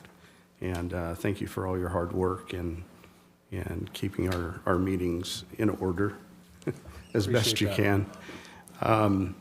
And congratulations, Paul, for mayor next year. I know you'll do a fine job. And I want to thank my colleagues for trusting me to help lead. I want to just go over a few events, and I won't drag it out like I normally do, but the wreath laying ceremony was for Animal Control Officer Rory Markham, who was murdered in our city 11 years ago, was last Tuesday. The police department did an excellent job once again to see that this tradition continues in honoring Officer Markham. So thank you and thank the staff for everything they did, including the trumpet playing of taps. That was awesome. And then lighting of the night, it was great. This was the first year that I didn't participate in the actual parade, and I sat over by the tree and watched it. And if you haven't done that, it's a must. It went for almost an hour long, and it was excellent and very well attended by community and tons of people from outside of our community. So. Great work to Parks and Rec and Jackie and everybody that put that together. Certainly Mr. Selling and Chief Kalinowski's departments as well. I attended the MAC at night, and hopefully it'll come back next year out at the McFarland Ranch. And it was decorated great, not over-decorated for Christmas, but it certainly had a nice touch. And so if you've been out there before to see the McFarland Ranch. Otherwise, next year, plan on going out because it was excellent. They even had a band playing last night, so it was great. And then I just want to, two last things, I promise. Want to remind everybody the Galt Sunrise Rotary Club is doing the community dinner once again, and it's going to be Saturday, December 16th from 1 to 4 at the Littleton Center, who is in desperate need of a refrigerator, by the way. I don't know if I mentioned that before. But anyhow, it's a free event, and it's not for those who just need a meal. It's for the entire community, and we'll have turkey and everything else to go with it. And as mentioned before, Santa Claus will be there from 1 to 3. So bring the little ones or big ones and see Santa Claus and have a good meal. Pedro Ramos is doing the cooking, and I'm sure it'll be wonderful again. And then lastly, I just want to put a shout out to Dan and Tony Gerling, probably more Tony, in relation to the 95632 publication. Awesome, great work. outside of the advertisements, which were very well done and looked great, the interview, I've read 2 of them, were awesome. And so great work on that and putting out a publication to, once again, bring our community together and showcase what Galt has. And I'm going to see if I can grab a couple, maybe half a dozen extra copies for my SACOG meeting. Because we're always doing economic development at SACOG. I know we talk about transportation and housing, but when I can get others from the region to come down and spend some time in our community, it's what we want to do. So thank you so much for what you do, and that's all I have. Thank you, Retilano. Thank you for the staff, give us a good report. Thank you, Mr. Hines and your team. Thank you for the public comment. Thank you for everybody come to the chamber, give us a good feedback, give us a comment. Especially thank you, Ken Lee, Ralph Cortez, Chris Brosman, and Lisa Klotz. And thank you for Dan Gerling. He came down today to take some pictures. Thank you. I did attend a couple events last time. I attended the lighting of the night event. I think this year had a most turnout I have seen. There were many floats, many activities for everyone, both at the Civic Center and 4th Street. Thank you everyone, work hard to make this event so successful. I also attended a placement of wreath for Animal Control Officer Roy Marcus in the honor of the sacrifice with Vice Mayor Rachel Zano. The last thing, I would like to thank you, Jay Baderberg, for last year for the mayor. He did excellent job. He communicated everything, I believe everybody is the right way. And congratulations him for a year he did the mayor. The second thing I really appreciate, he delegated me to be as a mayor. And you guys maybe know, this is my 5th year, this is my 2nd term. I be honored to all my colleagues, they support me as a mayor for 1 term. And I certainly will give everybody, staff, council colleagues, and citizens my 100%, what I can the best for the city. And I also like to congratulate Vice Mayor Rachel Lozano. And thank you for everybody, thank you for the citizen. These people who appointed me as a mayor, you guys elected him. So I appreciate every citizen in this town. Any council member, any staff have any question?